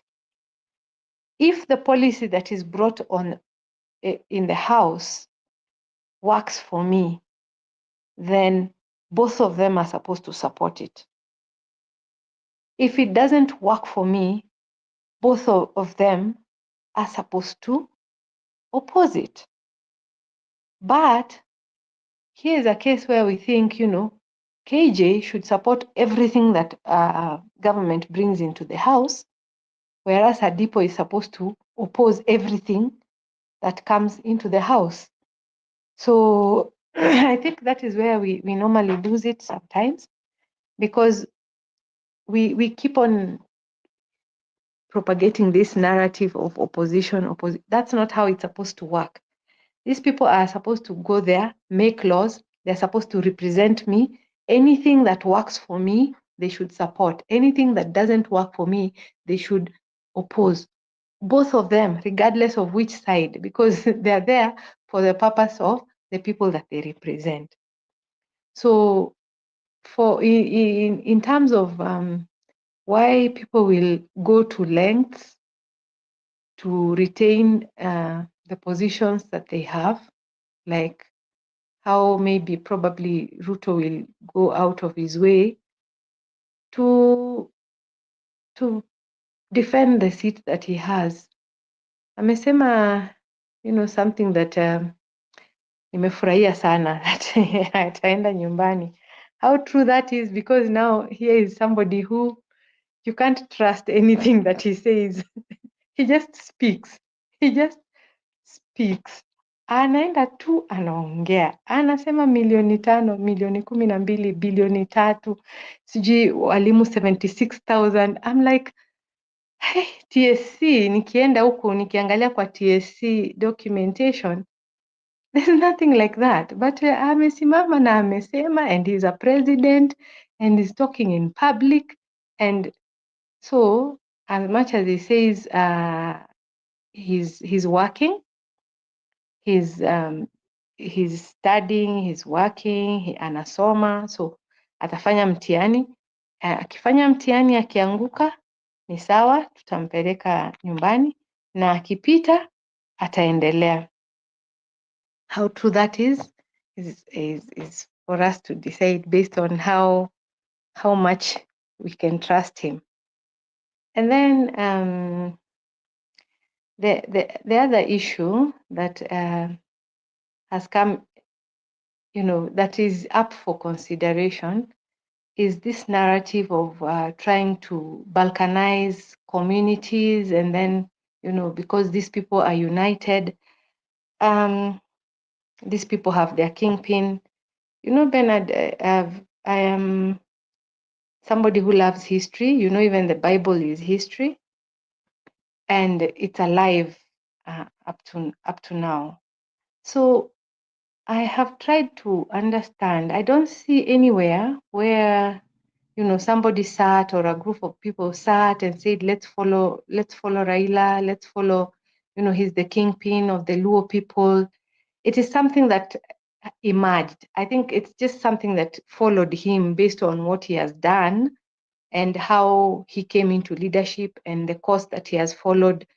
So you see, now trying to replicate that or create that in a different setting, it might not work. These things come, sometimes some of them just come naturally. There's somebody who, by virtue of his stature and how he carries himself, sort of just pulls people towards himself. I think Wamalwa Kijana had it quite a bit, and so now trying to find it, trying to create it, it's not going to work, because that's not how the others that came about happened. Even some of the people that were frontliners, hata iwe Coast, the Ngalas, the people who came into the limelight as de facto leaders of their communities, most of them did not vie anywhere.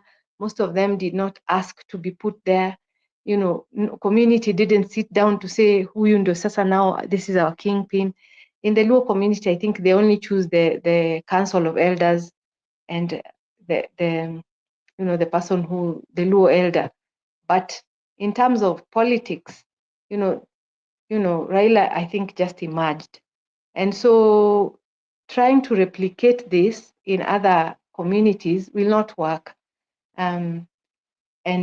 Lastly, in my initial submission, what I want to point out is, now that how our politics is going, there are some areas that are of concern in terms of the youth. Yesterday, you remember, I was trying to say that, hii siasa ya pesa hii, trying to glorify what is happening and saying, the mountain has done very well, they've set the standard very high, so that if you want to be clapped for, it is 5,000. If you want people to chant in praises to you, it is this amount. These other people, they should up their game. Hata wakienda wasipewe 200, wapewe 1,000. I said, this money, it's just a bribe. We are being bribed to do what people want us to do. So we can still work at it, even as much as we say poverty, because now this is not money that you get every day, but you've been alive regardless of being poor and your struggles. Even because hii ni soko ya siku moja, imekuja, the week is over, you go back to your life and you still survive. So this notion that unajua ikikuja lazima upokee, lazima ukubali, lazima ukule, I think shouting Ruto must go is not the biggest showdown that could have happened. That has been happening. There are times when they shout even when Ruto is not there. People just shout anywhere. So it's not a big deal right now. But say somebody came with so much money trying to buy people and people reject it, that's a statement that would send people back to the drawing board. So I think for now, that's my initial submission. Oh, thank you, Furaha. We appreciate that. Interesting and corrections there. Is Dagoretti South for KJ. Elachi is Dagoretti North. Okay. Tumepewa hiyo ujumbe na Chabaga Chabanga. Asante kwa huo ujumbe. And then of course, thank you everyone as we continue to engage. Nashukuru kila moja tukiendelea hivyo, na kama uja subscribe tafadhali subscribe. We are doing very poorly in terms of subscription. Kuna watu wengi wanapenda hii kipindi, wana watch tu na wa subscribe. Tafadhali subscribe. Angalia kama umesubscribe ama you have unsubscribed, so that we are growing steadily and of course well focused. And so I'm happy what Furaha is bringing up. As Kenyans, we should be able to read between the lines, especially when these politicians speak. There is also this obsession by especially the media. They are stuck with that issue of opposition when they know outrightly there is no opposition and there is no opposition leader, but they will always use that press and push that.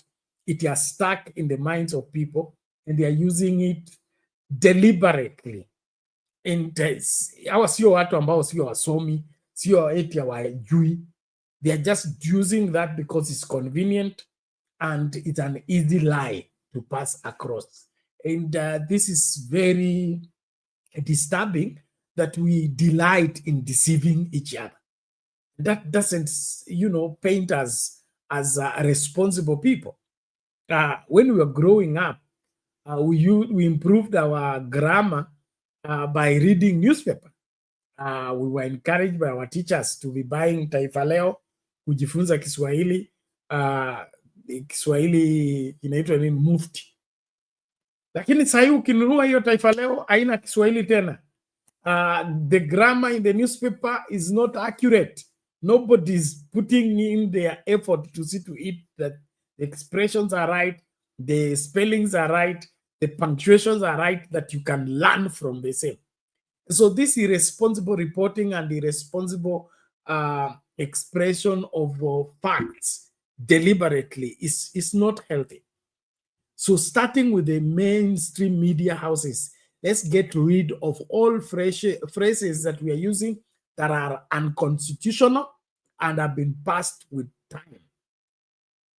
The oversight of the executive does not need opposition political parties. It requires all the members of parliament. And like what Jakindube reminded us here, wakati kulikuwa na chama kimoja KANU, kulikuwa na wabunge ndani ya hiyo bunge waliochaguliwa kwa KANU, lakini wakati KANU ilianza kufanya maovu kinyume na wananchi, hao walisimama wasema hapana, hii haikubaliki. Kina Martin Shikuku, Kanyona, they were in KANU, yes, but they couldn't support the government when the government was doing ills against the people. So it's the same thing. So sio lazima ukue ODM ndio upinge ama ukue kwa Jubilee ndio upinge. Mradi huko kwa parliament, jukumu lako la kwanza ni kulinda maslahi ya kila Mkenya. Na kila Mkenya inamaanisha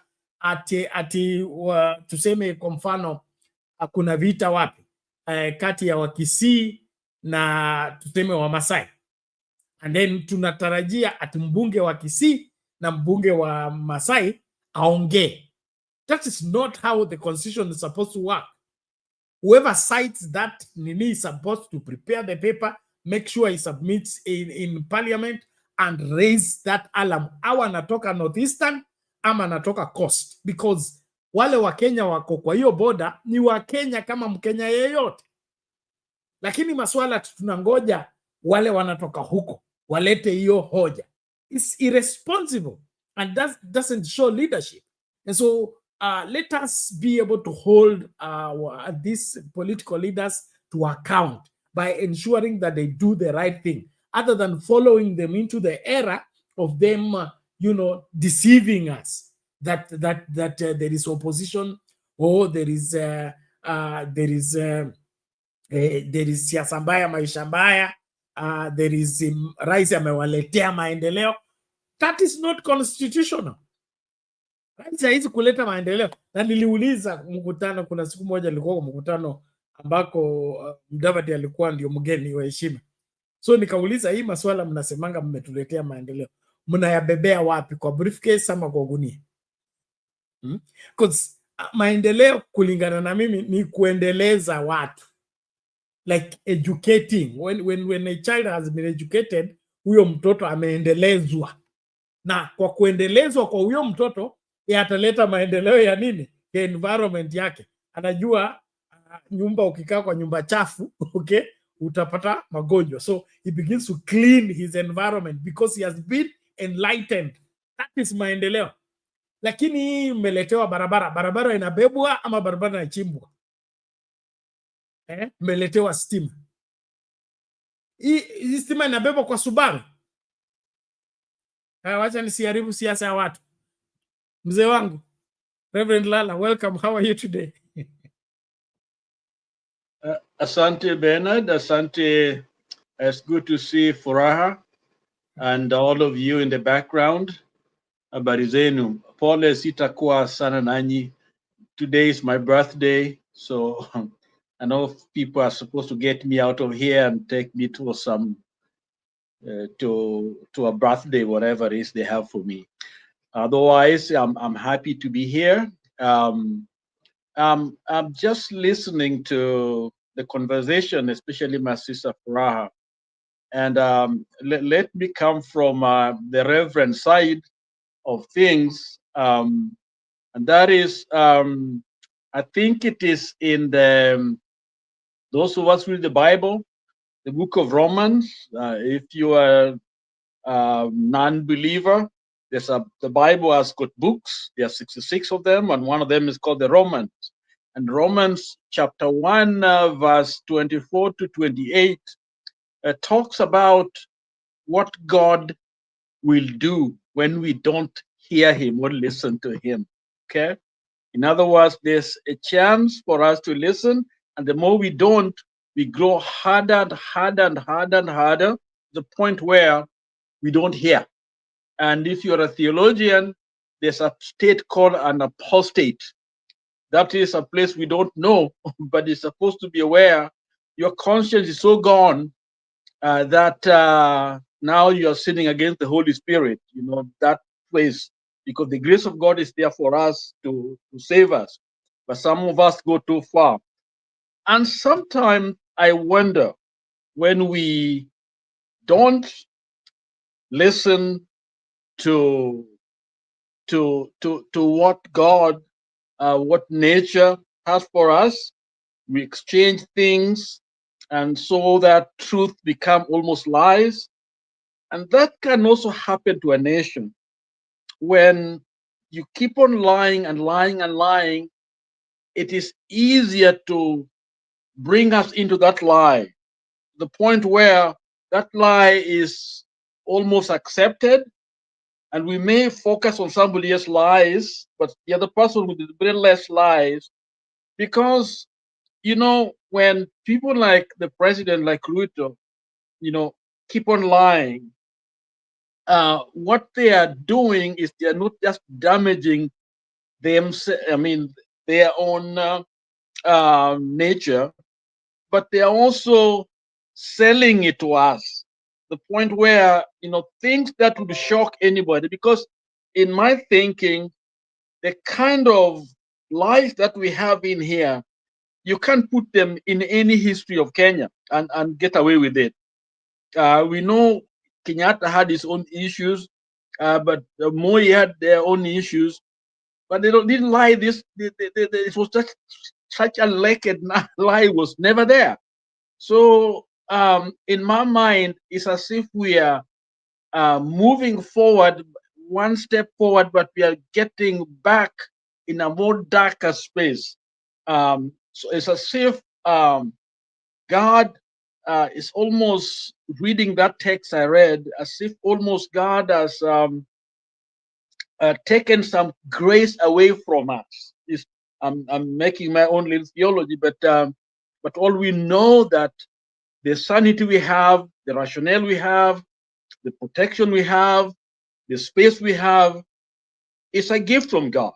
Okay? The Holy Spirit is a hinderer. It stops forces of evil from overcoming us. But the problem is that if we are not on the side of the Spirit, it seems as if we are inviting this other side to come to us. In my mind, someone like Ruto should have gone home. But I don't know. Maybe someone like Baba is the only one who can get close enough to him to stop him from some of these things. In my mind, this man should not even be there in the next, ballot. But not just him. Matakataka, zile takataka zote ambazo ziko pale, we gotta figure out how to do with them, because they will come and haunt us again if we don't listen to what God is telling us at this moment and use the little truth, the little grace we have. Remember, God will not destroy us as long as there are some righteous people there. So it seems as if there are some good stuff at this moment. Still, there are people, there are the graces for us to redeem ourselves. So my hope to all the listeners here is that we don't give credit to someone if we know they are wrong. Okay? Yes, there are those who maybe work with them to steer the nation for the love of Kenya, for the love of the future. We don't want to destroy the nation, but there are those that are in there, but they must be consistent. They must look to the Constitution. They must obey it. They must work with it, and that's how we beat this evil. And I didn't listen to what was going on in Nyeri and the rest, but what has come very, very clear is the power of money. So it's as if some of these things that we have been talking about, this and that, and we are those are just hot air. It was almost like we are talking about this woman who led the Supreme Court. I mean, so let us focus on the true north. Let us speak the truth, and let us help people like Baba and the rest to send people like Ruto home, to send people like Gachagua home, to send people others that we know should not be there home. We don't want a situation where we are basically going back and bringing back the same people, because it seems to me when things are like this, we kind of settle on somebody a little bit less. In other words, you're not looking for what you really want, but simply because it's less corrupt, therefore let's give him that. No, I don't think so. I think we should go for what we want as Kenyans, a functioning system, true leaders that will protect our nation's interest, or else we are trading with fire if we go with the narratives that we see going on out there, and lies become normal. We expect people to lie, and it's going to lie. Tomorrow it's going to lie and lie. And I don't know, something must be wrong mentally, because it is hard for me. But seems as if there are other things that have gone on that need to be corrected. So we need people that are there on the inside, whether it is ODM, few people in there, and other people that are good people in there, at least to give us our nation till it is all cleared. But the work has to go on now of purifying it, because 2027, under these circumstances, if we let it go the way it is, I think we will be in serious trouble. But I think if we start working towards that, right people, right stuff, and I don't even mind Ruto must go. I don't mind whatever it is. Okay, as long as it is not motivated by greed and ethnicity, which is an issue here. If it is based on we want good governance, we want that even for the opposition. I mean, they can't settle, they can't just relax. And because these people are bad, therefore, no, those who are in the system, those who have gone there to help, they got to show that they are doing. And I'll see some signs that some of them are really trying to work hard to show that they're doing the right thing, but it's tough. So that's just my sentiment based on what I think I heard you guys sharing about. I just jumped in, so I've got to be educated on what's today's politics and what's yesterday's politics and what went on today. Back to you, Bernard. Okay. Thank you so much, Reverend Lala, and happy birthday to you. All the best as you face the new year, and we trust we'll continue drawing from your wisdom and, of course, guidance. Well, as we proceed, I would want us to change gears, and the time is also running. So in case you're planning to come to the studio, waanza kuwahi mapema, muda ndio huo unaendelea kuyoyoma. I want us to look shortly on the party politics, and then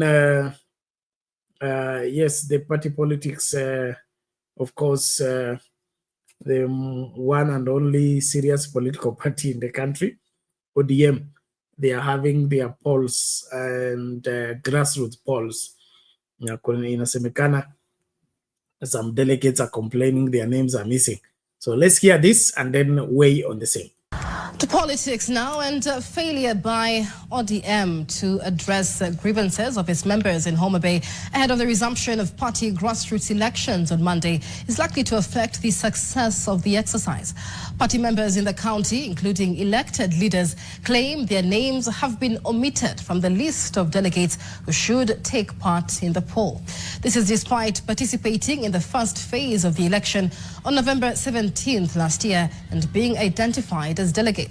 Affected groups say failure to address the issues will most likely affect the outcome of the entire exercise, with election officials who do not merit their positions.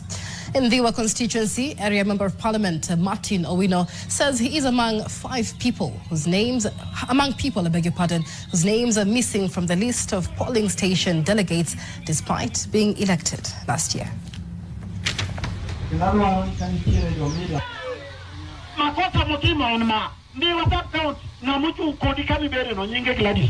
did our grassroots election in all those polling centers, 156 polling centers. And those who are elected in the topmost are here. And their names are nowhere in what is purported to be ODM list from the portal. Naomba gavana yetu aingilie katika hii jambo na tusaidie kama wanachama na zile malida ambaye tulikuwa nao kama ndio wanatuchoza kwa hii watolewe yote.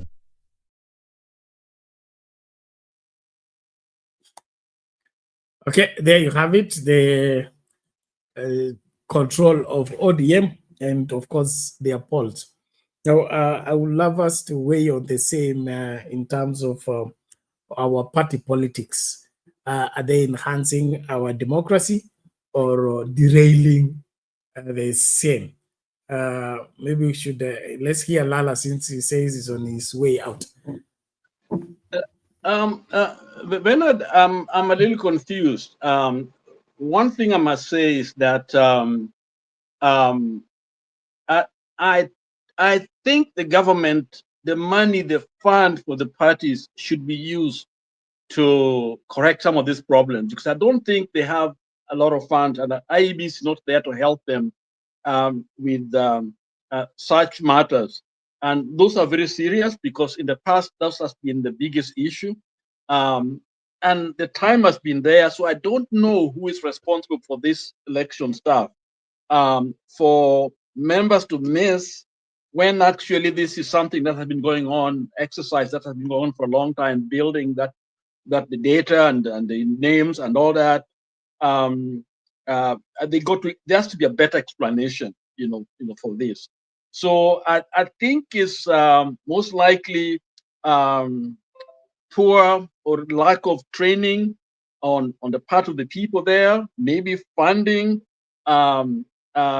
because I don't see any reason why people's names should be missing unless there's something else going on, which doesn't make sense to me. So I may not answer much, why it happened that way, but clearly somebody sleeping on their job. Somebody needs to be told what to do. They got to give us a coherent, explanation why names like that's the MP of the area name is missing. Maybe a virus, maybe Camagos have come back, but I really got no answer for that. But that's very sad, though. Yeah.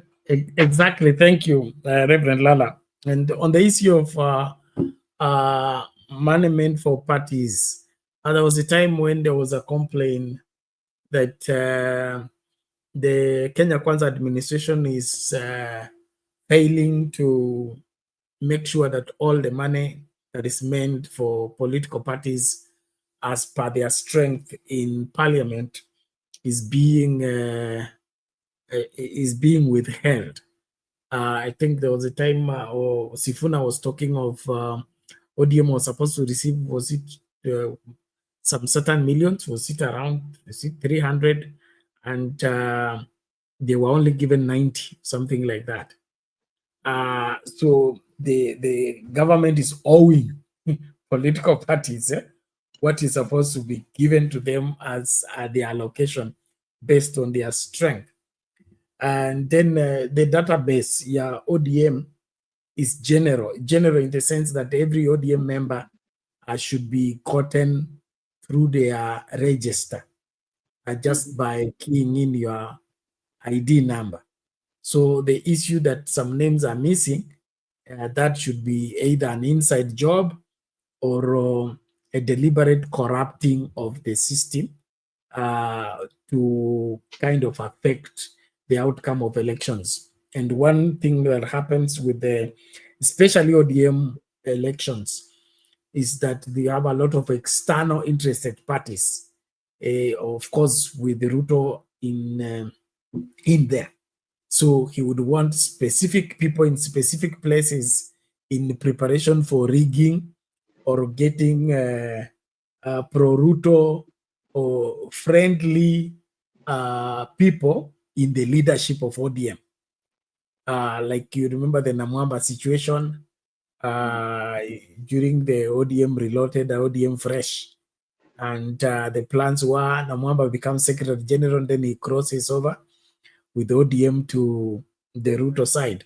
And so I think some of those things are what invite whatever that is being experienced, that specific regions, they want specific people to be in charge of the party, and they will aid either to sanitize the wrongs or play along when certain ills need to take place.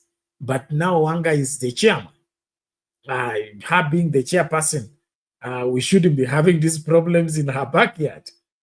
She should first of all sweep her house before comes to sweep other places. So this indictment is too much.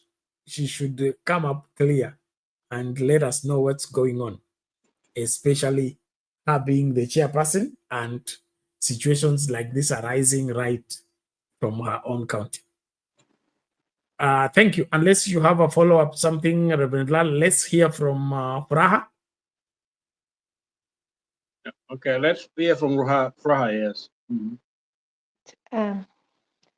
Now, Homa Bay is my county, and of course, the challenge with some of these elections is that there's no body that is independent that is taking care of these processes. It's the party itself that struggles to put in structures that can help them handle these elections. And in that sense, a lot of bias, a lot of prejudice, a lot of partisan interests usually come into play. With the lack of funds also, it means that the people with finance muscles in the party who are helping the party to come up with structures in the absence of the funds that are meant from the government. It means that those people also have a lot of influence in what happens on the ground. So I asked about what happened. I think there's a list that is missing, and a different list is appearing. So there was a sense in which there was going to be clarification, because if there were some elections last year, the names that were there in November, they're supposed to automatically appear in this present register. We also appreciate that, whatever is being highlighted in terms of what ODM is doing in terms of its elections, there's a lot of also negativity that ends up being highlighted, because there are so many parties that have never had any kind of election. In fact, currently, I don't think there's any other political outfit that has carried out, elections. There were direct nominations in the other ones. So as much as we will highlight and say, oh, ODM are not doing their things correctly, they've done, they're not able to handle their elections without bias and without partisan interests. It is not something that is easily manageable. So other political parties have not even tried it yet. So that is one of the challenges that ODM as a party has, that it has the largest following. It has structures that try to work into this, but those structures, there needs to be a level of independence which will not exist, because it's still the ODM people who are going to be taking care of the elections within their party, as opposed to if it was an IEBC or some independent body that doesn't have any interest in the party that is handling the election. So that is a challenge that is always going to be there for a huge party like ODM. The other thing is, I remember the other day on our wall, somebody highlighted this story that was running about 390 students who have failed their German test, and they were from my county, Homa Bay County. Like 390 failed to pass the German examination. It is a program that is supposed to airlift some of our youth who went through the program to go to Germany to be able to work there. So they need to be conversant with the language. And then if you read the whole story, it was 1,110 students. So 710 had done well, had passed.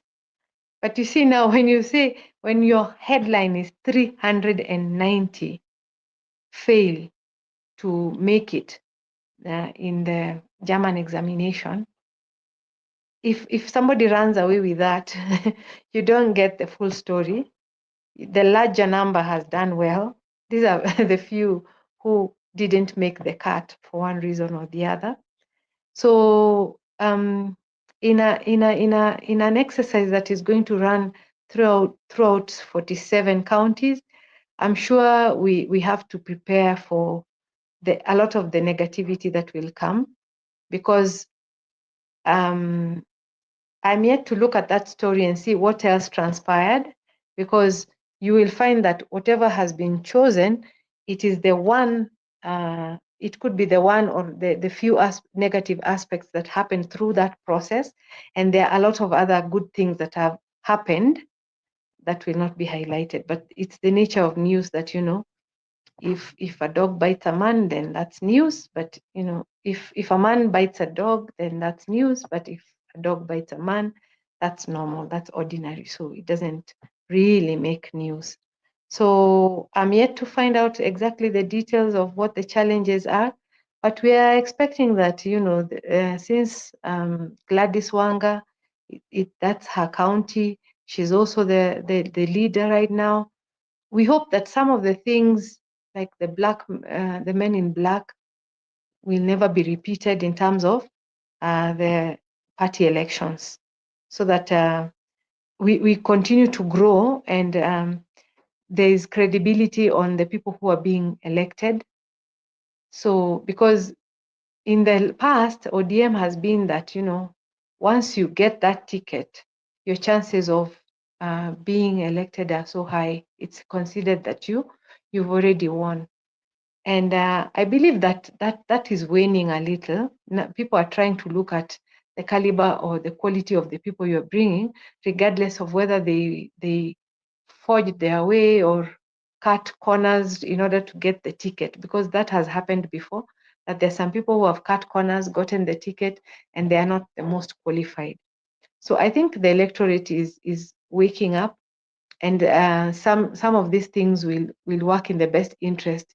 You'd rather even vie as an independent, not an ODM, not with the party.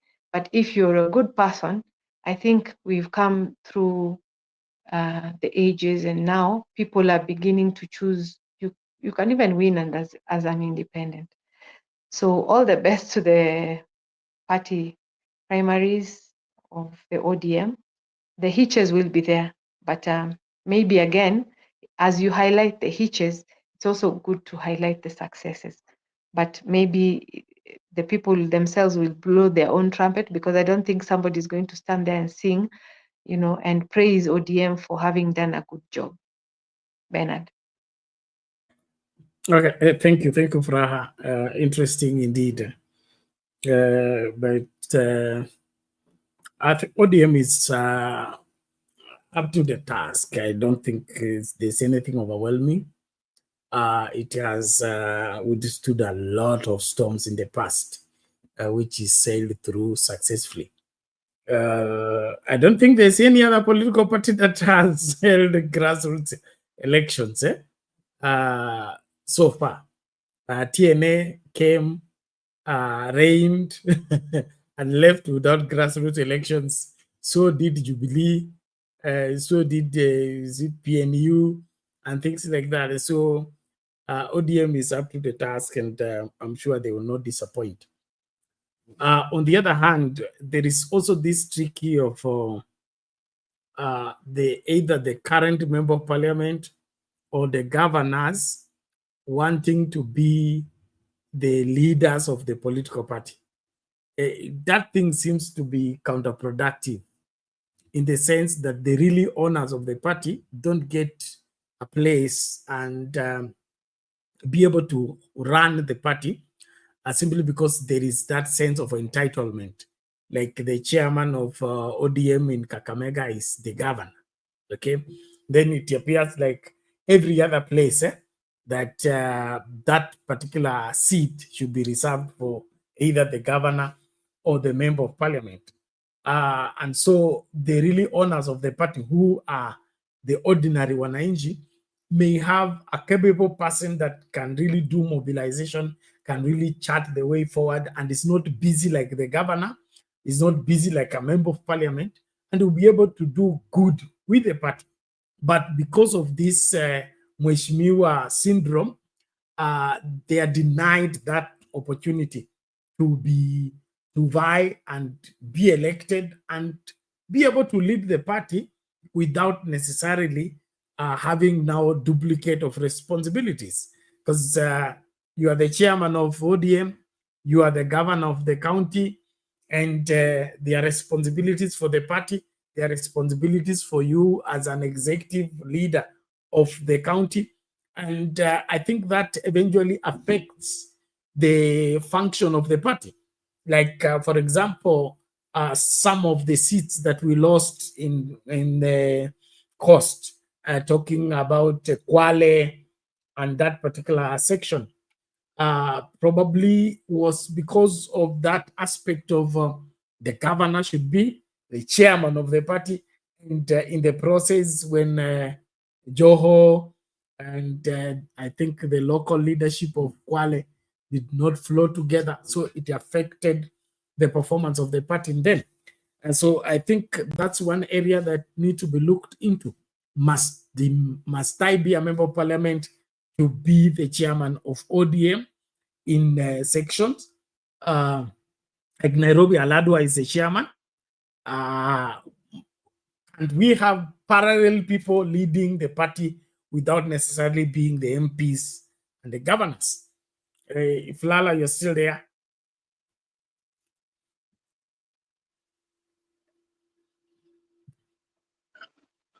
Give me 1 minute, then I'll get back with you. Okay, thank you. Fraha, you have a response to that? Yeah, I think the whole point of the politicians, if you have an office that is fairly independent from the daily runnings of the politics of the country, I think there will be an improvement in terms of those people might be more focused, more alive to what needs to happen, because they're not looking out for their interest more than anybody else. There'll be serving the interest of all the people who are elected. But the way it is right now, the politicians have an upper hand in everything that happens. And then so the delegates and all the other people who are part of the party, at what point, at what point do you come in only to vote, and even that vote will be determined by the very same people you're trying to set straight. So I think it could be something that can be looked into in terms of improvement going forward, that at some point when we are looking at the leadership of the party, the politicians, as much as they belong to that party, I don't think they need to be the officials in every sense, so that you'll have people who can, run the elections, run the daily happenings of the party, and not necessarily be the people who are serving the same interest of the party, and also being like contenders. So it's like they have an aspect of being referees in a game that they are also playing in. So that becomes a challenge in terms of the primaries. But going forward, I think, like you have said, ODM will rise to the occasion. Of course, the challenges will be there, but those challenges should just serve as a lesson and also inform future improvements of the party. So I think they will ride this wave, and regardless of what happens, they'll come out the better for it, because you'd rather people who go into the test, work hard at it, emerge, victorious or otherwise, and then pick up the lessons from there and use them to improve. But of course they'll get a lot of bashing, a lot of, there's no democracy in that party, that's why we can't get democracy this other side. But you see, everyone else who's speaking has never tried what ODM has dared to do several times. So I still wish them well, and like you have said, I think they ride this one out. Some of those inputs that we are giving are things that if we can forward, I think there are things that in future can be used to improve how they work on the elections. Thank you, Bernard. Okay, thank you. Exactly, and we believe the information is reaching into the proper ears for that to be addressed, because I think those people with the position of influence will affect the party either positively or negatively. And then, of course, that also offers opportunity for manipulation, whereby I'm the governor and I'm the chair. And so I would give me an upper hand in determining who is eligible to be nominated where, and who is eligible to, to be preferred if there is a contest and all that. So for us to be a vibrant political party that we have always, worked out to be, I think the party leaders and all the other officials need to let the party belong to the people and let the people have a free hand in handling the affairs of the party, and not necessarily to be kind of be puppeteered into doing what needs to be done. And so the earlier we do that, the better, and I think we'll revamp the party in a greater way when the owners of the party are the people, and the people are determining the direction of the party by, of course, enforcing the required policies. And so it's something we need to consider, and I think that will also give the party, that national ownership, whereby nobody will be estranged in belonging to ODM. because there has been a strong fight to make ODM a Luo party. And it's been that way for a very long time. But if we let the locals own the party and chart the way forward for the party, the growth of the party will be, I think, easily realized, and it will be nationwide, so that the Garissa ODMers do their elections freely without undue influence from Nairobi, the Turkana, the Costarians, and all that. And we have now this particular elected delegates, elected leaders now working with the national office in ensuring that the structures are put. And when we have the nominations, they are free and fair. Whoever gets the ticket is given the ticket. Hakuna story ya kwenda kuona baba kando ama kwenda kununua hiyo ticket na hiyo masuala mengine. If we let that happen, we're going to help in charting the way forward, even for the democracy of the country.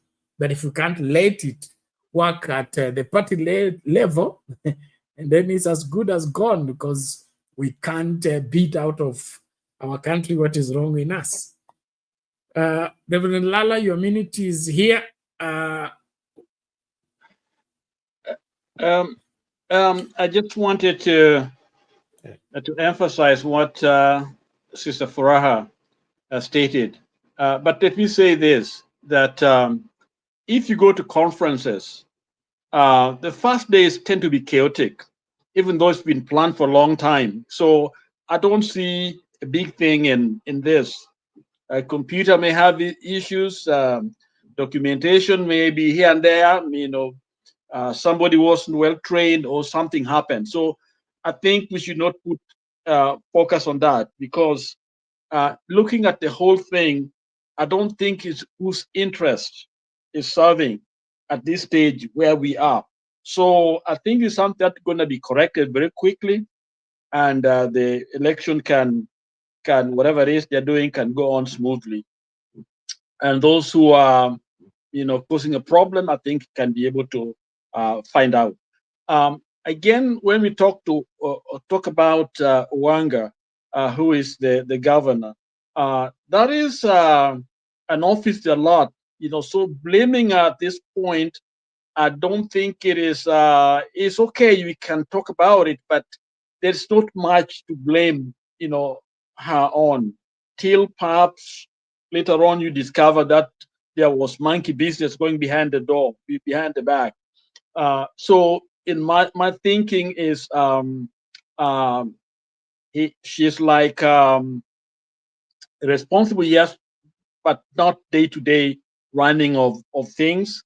I think people like Oduro Ngwen and others are responsible. I think Ms. Pirano used to be in there. Those are the people that should be able to figure out what's really going on. The secretariat of some kind that work on that, so that for people like Wanga and the rest, they are more of oversight. They are more of policy and facing the other issues. So to me, something like the listing and all that, of course, that is really important. But that's really a technical issue that should be worked on, and so that it doesn't happen often. It doesn't happen. But we can't 100%. But computer won't work. Something data may be missing here and there. But we try to avoid such kind of a thing. But I think the atmosphere we are coming from, we are questioning almost everything. But in my mind, I think it will be taken good care of, quickly and soon, because it is it's a minor thing. In terms of it's one area, local area, they are able to find out where the problem is. And I think the idea that I think this is a political, this is a party, and a party, you can't separate them from, the running of it from politicians. They're going to be there.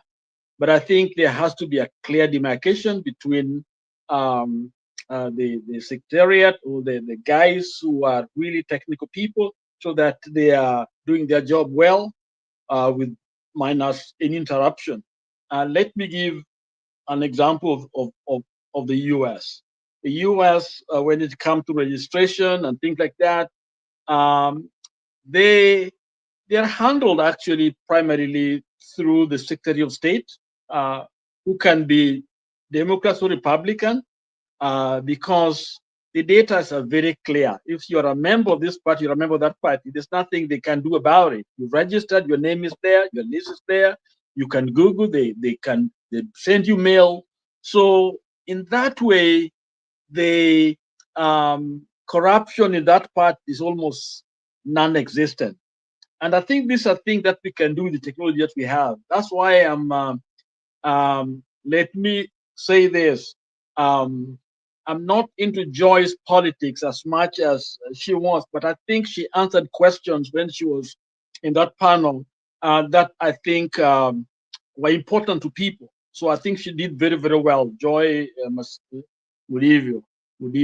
Okay. So in my mind, I think there are things that we can take care of very quickly. ODM can actually set the example for IEBC. They don't wait for IEBC because IEBC is a confused lot of people. But they can do it very, very, because it is very, very clear. For example, for I don't know where you live, but right now, if I'm campaigning for a particular party here in the US, because I campaigned in the last 3, 4, 5 elections, okay, for leaders, my office actually I donated for as a campaign site for some presidential election, okay? And so we know exactly houses we can go to because we know these are Republican, they are registered Republican, we know how they voted, okay? In other words, the data is there to guide you how things have been going on. So you don't have to come up with something, unique. You already know what is going on. So cheating becomes almost impossible in that setting. So the only cheating that you can do is to either buy somebody, pay them the money, but otherwise the data is there. And I think ODM can also do this where they know their members and we can even know how they voted. And I thought this was the area where IEBC could help Kenya if it was a political, is doing this job, because it can actually save us death, money, and all these things that we have been going through. We have the most expensive, election. We don't know where that money, why it is needed, yet they do nothing. It's like you're giving somebody money to a thief to come and rob you, and then every time they come, you give them the money. They are not helping us. They are killers, primarily because of the things that they have been doing, because of course, it's the politicians who are part of it, who are manipulating the people there, but also the character of the people that they have there. They know very well what kind of people they need there, or they want there, or they hire in those offices. So I think ODM should do a good job. Member list should be there. Computers, systems are available these days. Technology is there. For us to know exactly who are members, you can key in just like you get your money in the bank. I mean, your money in what do you call it? Safaricom, okay, and the bank, okay. We can do the same so that people don't have to keep this list here. I mean, those are just gimmicks to kind of woodwink all of us. So to me, I think ODM is okay at this point. Funding was an issue of mine because the need for funding to be able to get more better equipment and better trained people. But if they have it, you have the money, then there should be no problem. Back to you, Bernard.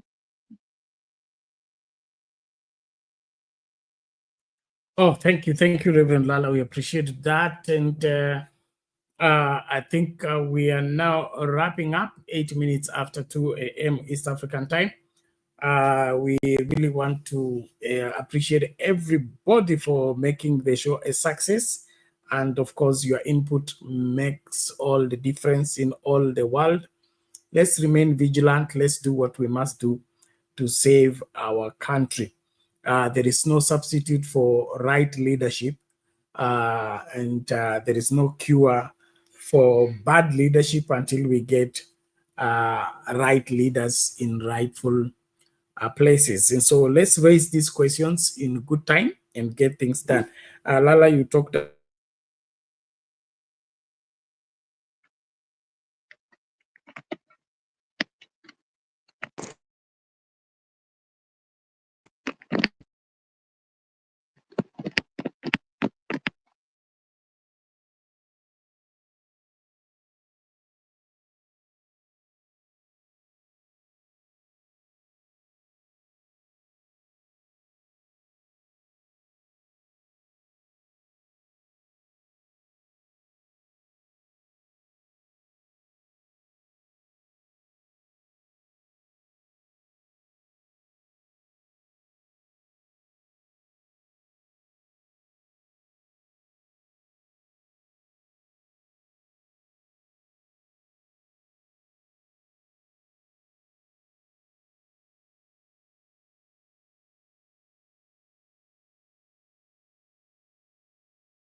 I'm off air. Sorry.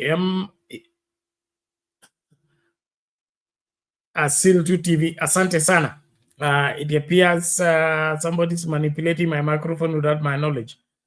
But all in all, thank you. Confirm if you are able to get me. Tuni, are you still there?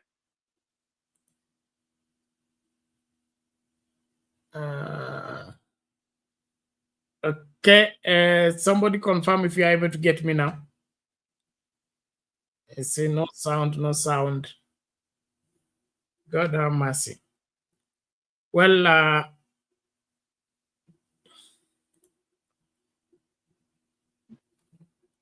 I can hear you now, Bernard. Okay. Thank you.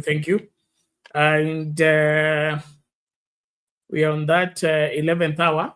I really want us to call it a day and pick up again after, of course, our church service later on in the day. But in the meantime, like I was saying to Reverend Lala, if we are the leader on the national scale, we should not have those kind of skeletons appearing right on our backyard. And so we are just sharing in that view.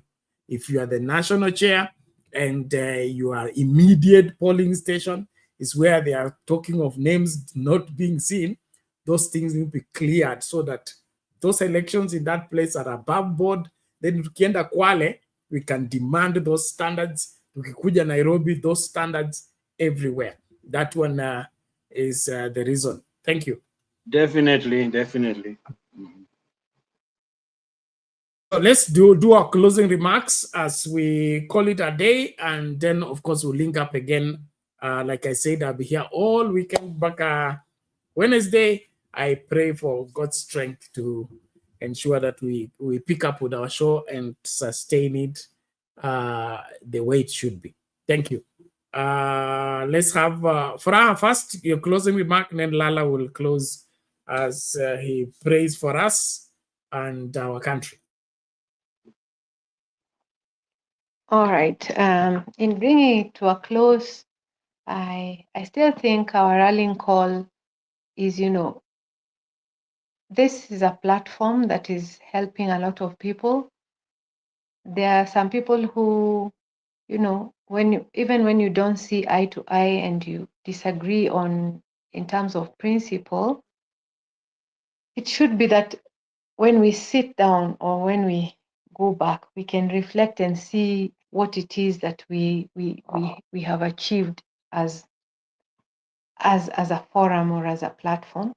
And that is what I keep looking at and seeing the logic and the reasoning that is trying to inform the Kenyans that we can do better, that we have come so far, but we still have a long way to go. So that when even as we make noise, we are seeing now the scroll here is like Kalonzo is demanding a resignation. A leader of Kalonzo's caliber can do more.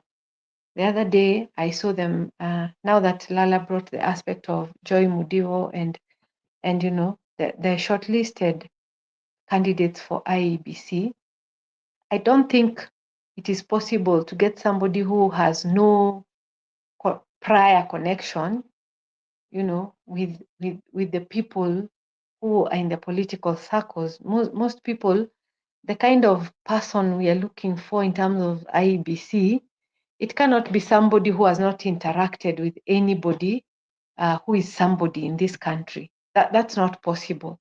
So when you argue about somebody having connections, having worked with this person, I think the more the stronger issue would be, what is this person? If you can look at what this person will be able to bring in terms of all the questions that the panelists asked, were there areas that you felt maybe were not responded to? And now it's not easy to see who it is we can pick from this list. And then we find out from these people, what are their plans? What if they were elected? What do they plan to do about the secretariat, which is also such a big burden? It's an elephant in the room, and there are some questions that maybe were not asked, so that maybe some of the things that these people will do did not come out clearly. I think that the team that is calling itself current opposition, they have a lot of influence in terms of making sure that out of the shortlists we can who have the best kind of we are not going to get an angel, but who is best placed in terms of their backbone, their spine, how they can come and stand up for issues without being brought down or intimidated by the forces that be. Because again, like that, people we looked up to have let us down before. Former activists, I expected so much from the first female CJ, and we see how that went down. So we cannot guarantee what will happen in terms of when we want these changes to happen, but we can stay vigilant in terms of we stay part of the process and we help the process. There's also a fear that I have that lately there's a lot of castigation. People, I can castigate as Furaha here because maybe I don't have a lot of influence in a certain circle. But if you have influence and your network is high up there, you can't be doing the same thing that me as an ordinary person is doing here on the ground. You have to do more. There's an expectation of the people who are senior councils, like Kalonzo, like Martha, not to just complain or, or take, cases to court just the way any other ordinary person is going to do. Is there a way they can rally in terms of ensuring that every step of the process, because this is one of the processes that is going to bring us the ultimate change, because we are not prepared between now and 2027 to go any other way. Impeachment, we don't know any other way other than the election, the ballot. So if the ballot is the one sure bet that we are going to take, can we ensure that it is working so well, that it is going to be so transparent that all our eyes are there, and we are looking at the process every step of the way, so that when we finally get somebody, we are all somewhat agreed. You see, even when you are interviewing, not all of you have the same mind. Somebody gets, but the average is then now this is the person who has emerged to be the best candidate. So that's my continuing rallying call, that people we can shout ourselves hoarse, and I also agree that Ruto should go. He must go. He could have gone yesterday, but for now he's still here, and as long as he is here, I can work on the best, the surest way of getting him out is through the ballot. These other ones are neither here nor there, and unless something else gives. So that is where my energy keeps coming. That can we change tune now? The mountain, he's come out back down. Let's see what happens, because for him, I think he already feels like he has scored. People were afraid, like, oh, you can't go to the mountain, you can't come to the mountain. He has gone to the mountain, he's coming down. For him, you said I wouldn't go, I have gone. You said they weren't going to pick goodies, they have picked. These are the people who are saying, no, he can't come here, will not be wasted. But you see, it seems like they're the ones who have gotten the highest bribe, if you can call it that.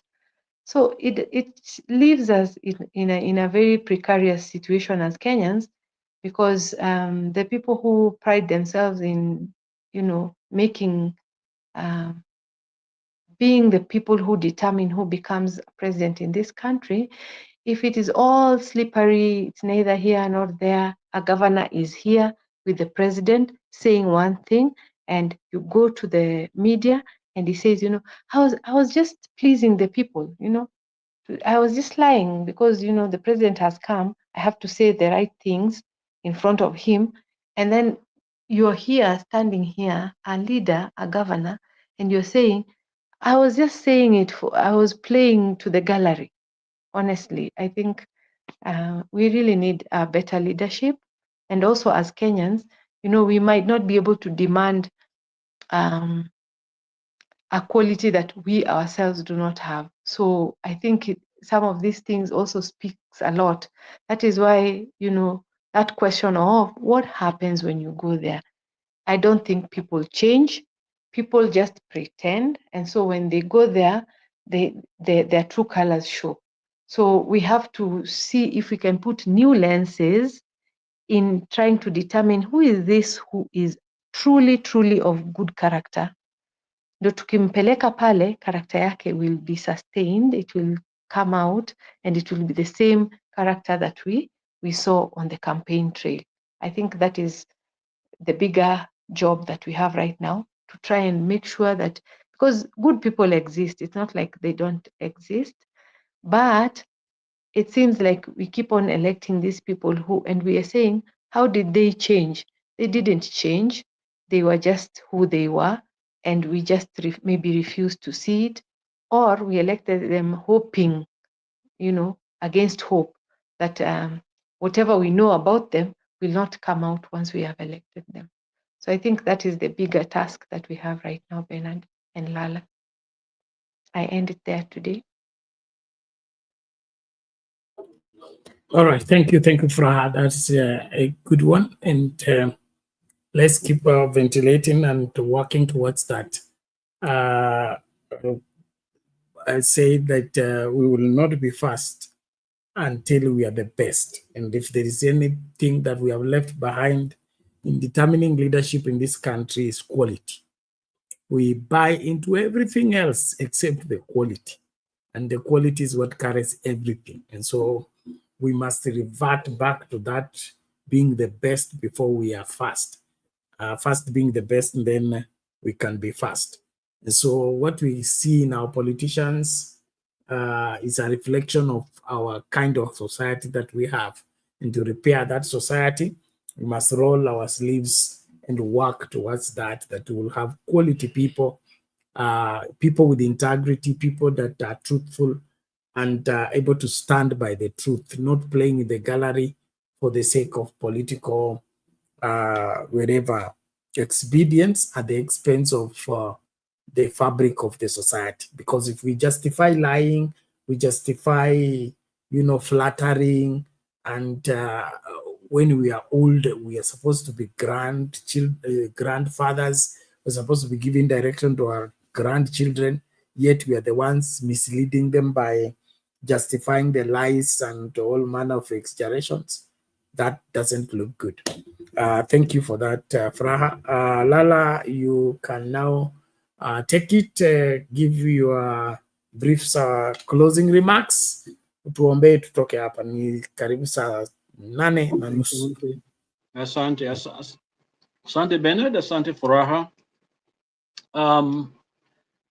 I live here in the US, and there are several things that, in fact, one particular one I want to highlight here. Whenever Kenyans come, many of them, you've come to our city, come to our church. Others, I meet them as a member of the community, Kenyan community. But one thing that never changes is when a mature Kenyan come, somebody who has a driver's license, been driving in Kenya, when they come to the US, they tend to get tickets. The police tend to stop them and more, and so it's almost we expect and Kenyans to be stopped on the road. And the reason is simple. They drive in a place where there is nobody, there's a stop sign. They think it's a license for me to just drive through, because in their mind, you don't stop, there's nobody, you're not causing any danger. So the idea of laws and rules and regulations is very thin in our mind back in Kenya. And I want Kenyans to know that, because a lot of times we think of some of these things are normal. They are not normal. And if you're going to change our country, let us do those little things. Be courteous, be truthful, obey laws, request the receipt if it's necessary, it's needed to show this is what you've done. Those simple things will do a lot, because what tend to happen is that we have a system which is already broken. So it doesn't matter even if you change people, Kenyans will do the same thing. It's almost like we have created an environment where it is easier to continue doing things in a wrong way. So if we can catch ourselves and actually demonstrate by good example. Now, if you come from Homa Bay, like some of us, if you come from Bungoma or you come from Busia, whatever, when you go back home, clean the street, do something. Somebody throw something and take it and put it. Let us be good citizens. And I think that will begin to pierce the conscience of these people, because you see, they are building, they know who we are. That's why people like Ruto can go out there and lie to people, because they know all I need is to bring them money and they are on my side. And Kenyans must know that this trend is why we are in this state, why we can't have jobs for young people. They gotta go out there in Saudi Arabia and other places to look for greener pasture. Then we start blaming them, when actually what we've done, we've created a condition back at home where it is easy to break the law. I think let's make it difficult. Don't pay a bribe. Say no. And if we start doing little that we can do, I think we'll begin to change our country, so that people, because really what we see now is a fruition, is a culmination. It is the end result of years of neglect of the Constitution, the rules and the laws, And we see people who are benefiting, our leaders, people who didn't go to school. They're our governors. You know, they didn't graduate, but they are there. Okay. So it's almost like you are trying to obey the rules, yet somebody else is getting ahead of you. That's why our education is in a disarray, because people that are making decisions on top of on top of us should not be in those offices. So as we continue this fight, I think God has also exposed many of us, whether it is this time the mountain, all of a sudden they are, because money is dangled around a little bit. On our side, the same thing, that we all of a sudden we are telling people not to say Ruto must go because we are doing something better. I think it has to come from both sides, that desire to get back to the Constitution, that this country belongs to us. And we must create an environment where all of us can operate from any part of the country and can grow businesses, can serve in any capacity as Kenyans and be successful. And so that we are not a country that is tearing each other apart like what we are doing right now because of corrupt leaders and tribalism, which should have been gone long time ago. I could imagine many years when people are a little bit ignorant of each other. They have these myths about each other, but those myths were taken care of. Right now is pure tribalism, which I think should not be there. So let us love our nation, love our country. Let us take care of each other, and may God help us. Let's bow our head for word of prayer. My dear Lord, we thank you. We know it's difficult for us as human beings. As if we are fighting against an enemy that we cannot understand or we cannot slay. But we know that you are able to do far beyond what we think or imagine. So we lift your name and we call on you, Father, to come to our rescue, Lord. It's you who can empower us and help our conscience that we can do the right thing, Lord. That we love justice and mercy and live humbly with each other, Lord. Help us, Lord, to know you better. Help our youth, help our mothers, and help those of us who are unfortunate, less fortunate, and those of us that are struggling in any way, economically, financially, health-wise, my Father, that God, they will receive a healing that comes from you, Father. Above all, give those that are leading us, Lord, mind that will trust in you, that will seek the best for the nation. That, Father God, you use those people that you've called to lead us, my Father, that they can lead us the right path. Father, we just thank you, Father, for opportunity for us even to discuss matters concerning our nation. We commit ourselves into your hand and this nation into your hands, Master. We come against the forces of darkness that seek to destroy our nation. But Father, the forces of good will penetrate each and every area in our society, my Father God. That, Lord, hope can be rekindled afresh, that Kenya can be that united nation, united country, my Father, where all ethnicities work together. That, Lord, we can see an economic growth, a social revival, my Father God, in terms of things that need to be done and should be done collectively, my Father. Pray that, God, you help us spiritually, help the churches, help spiritual houses, my God.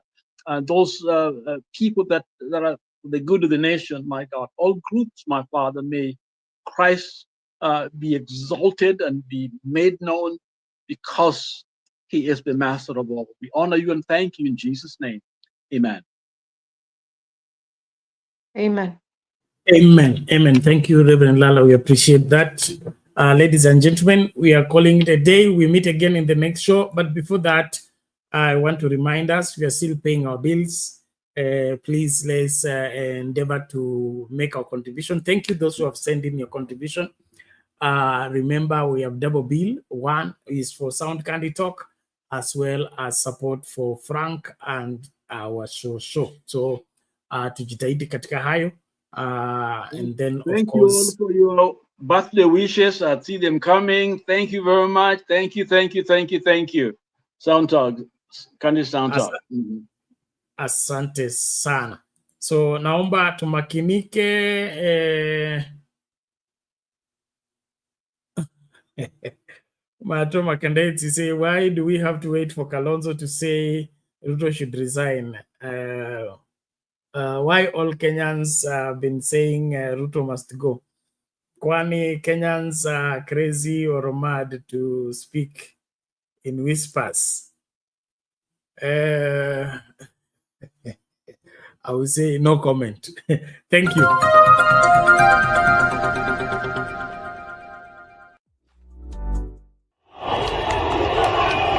But the unthinkable happened. Police opened fire on unarmed demonstrators, killing over 20, injuring many, and leaving others unaccounted for.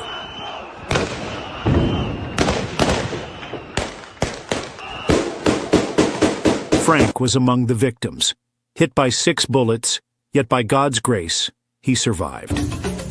After a series of life-saving surgeries, Frank can now walk again. But the bullets left a lasting impact. He can no longer perform heavy-duty jobs to support his grandmother.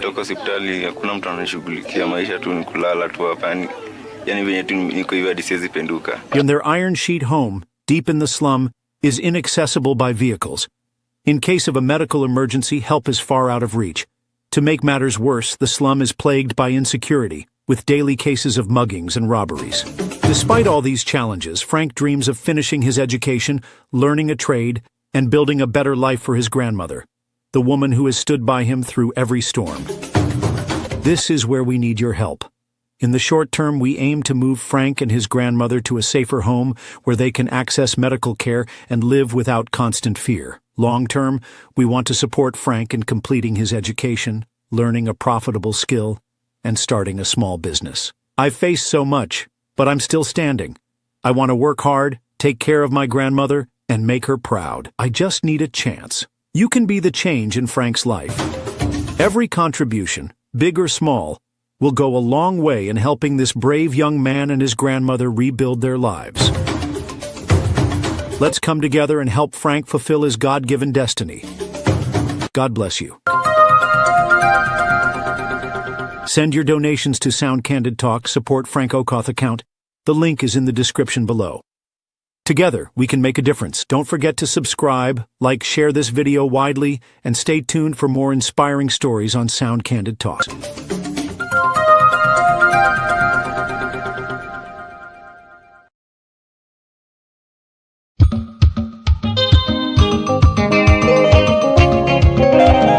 Watu wa Mungu, Bwana Yesu asifiwe.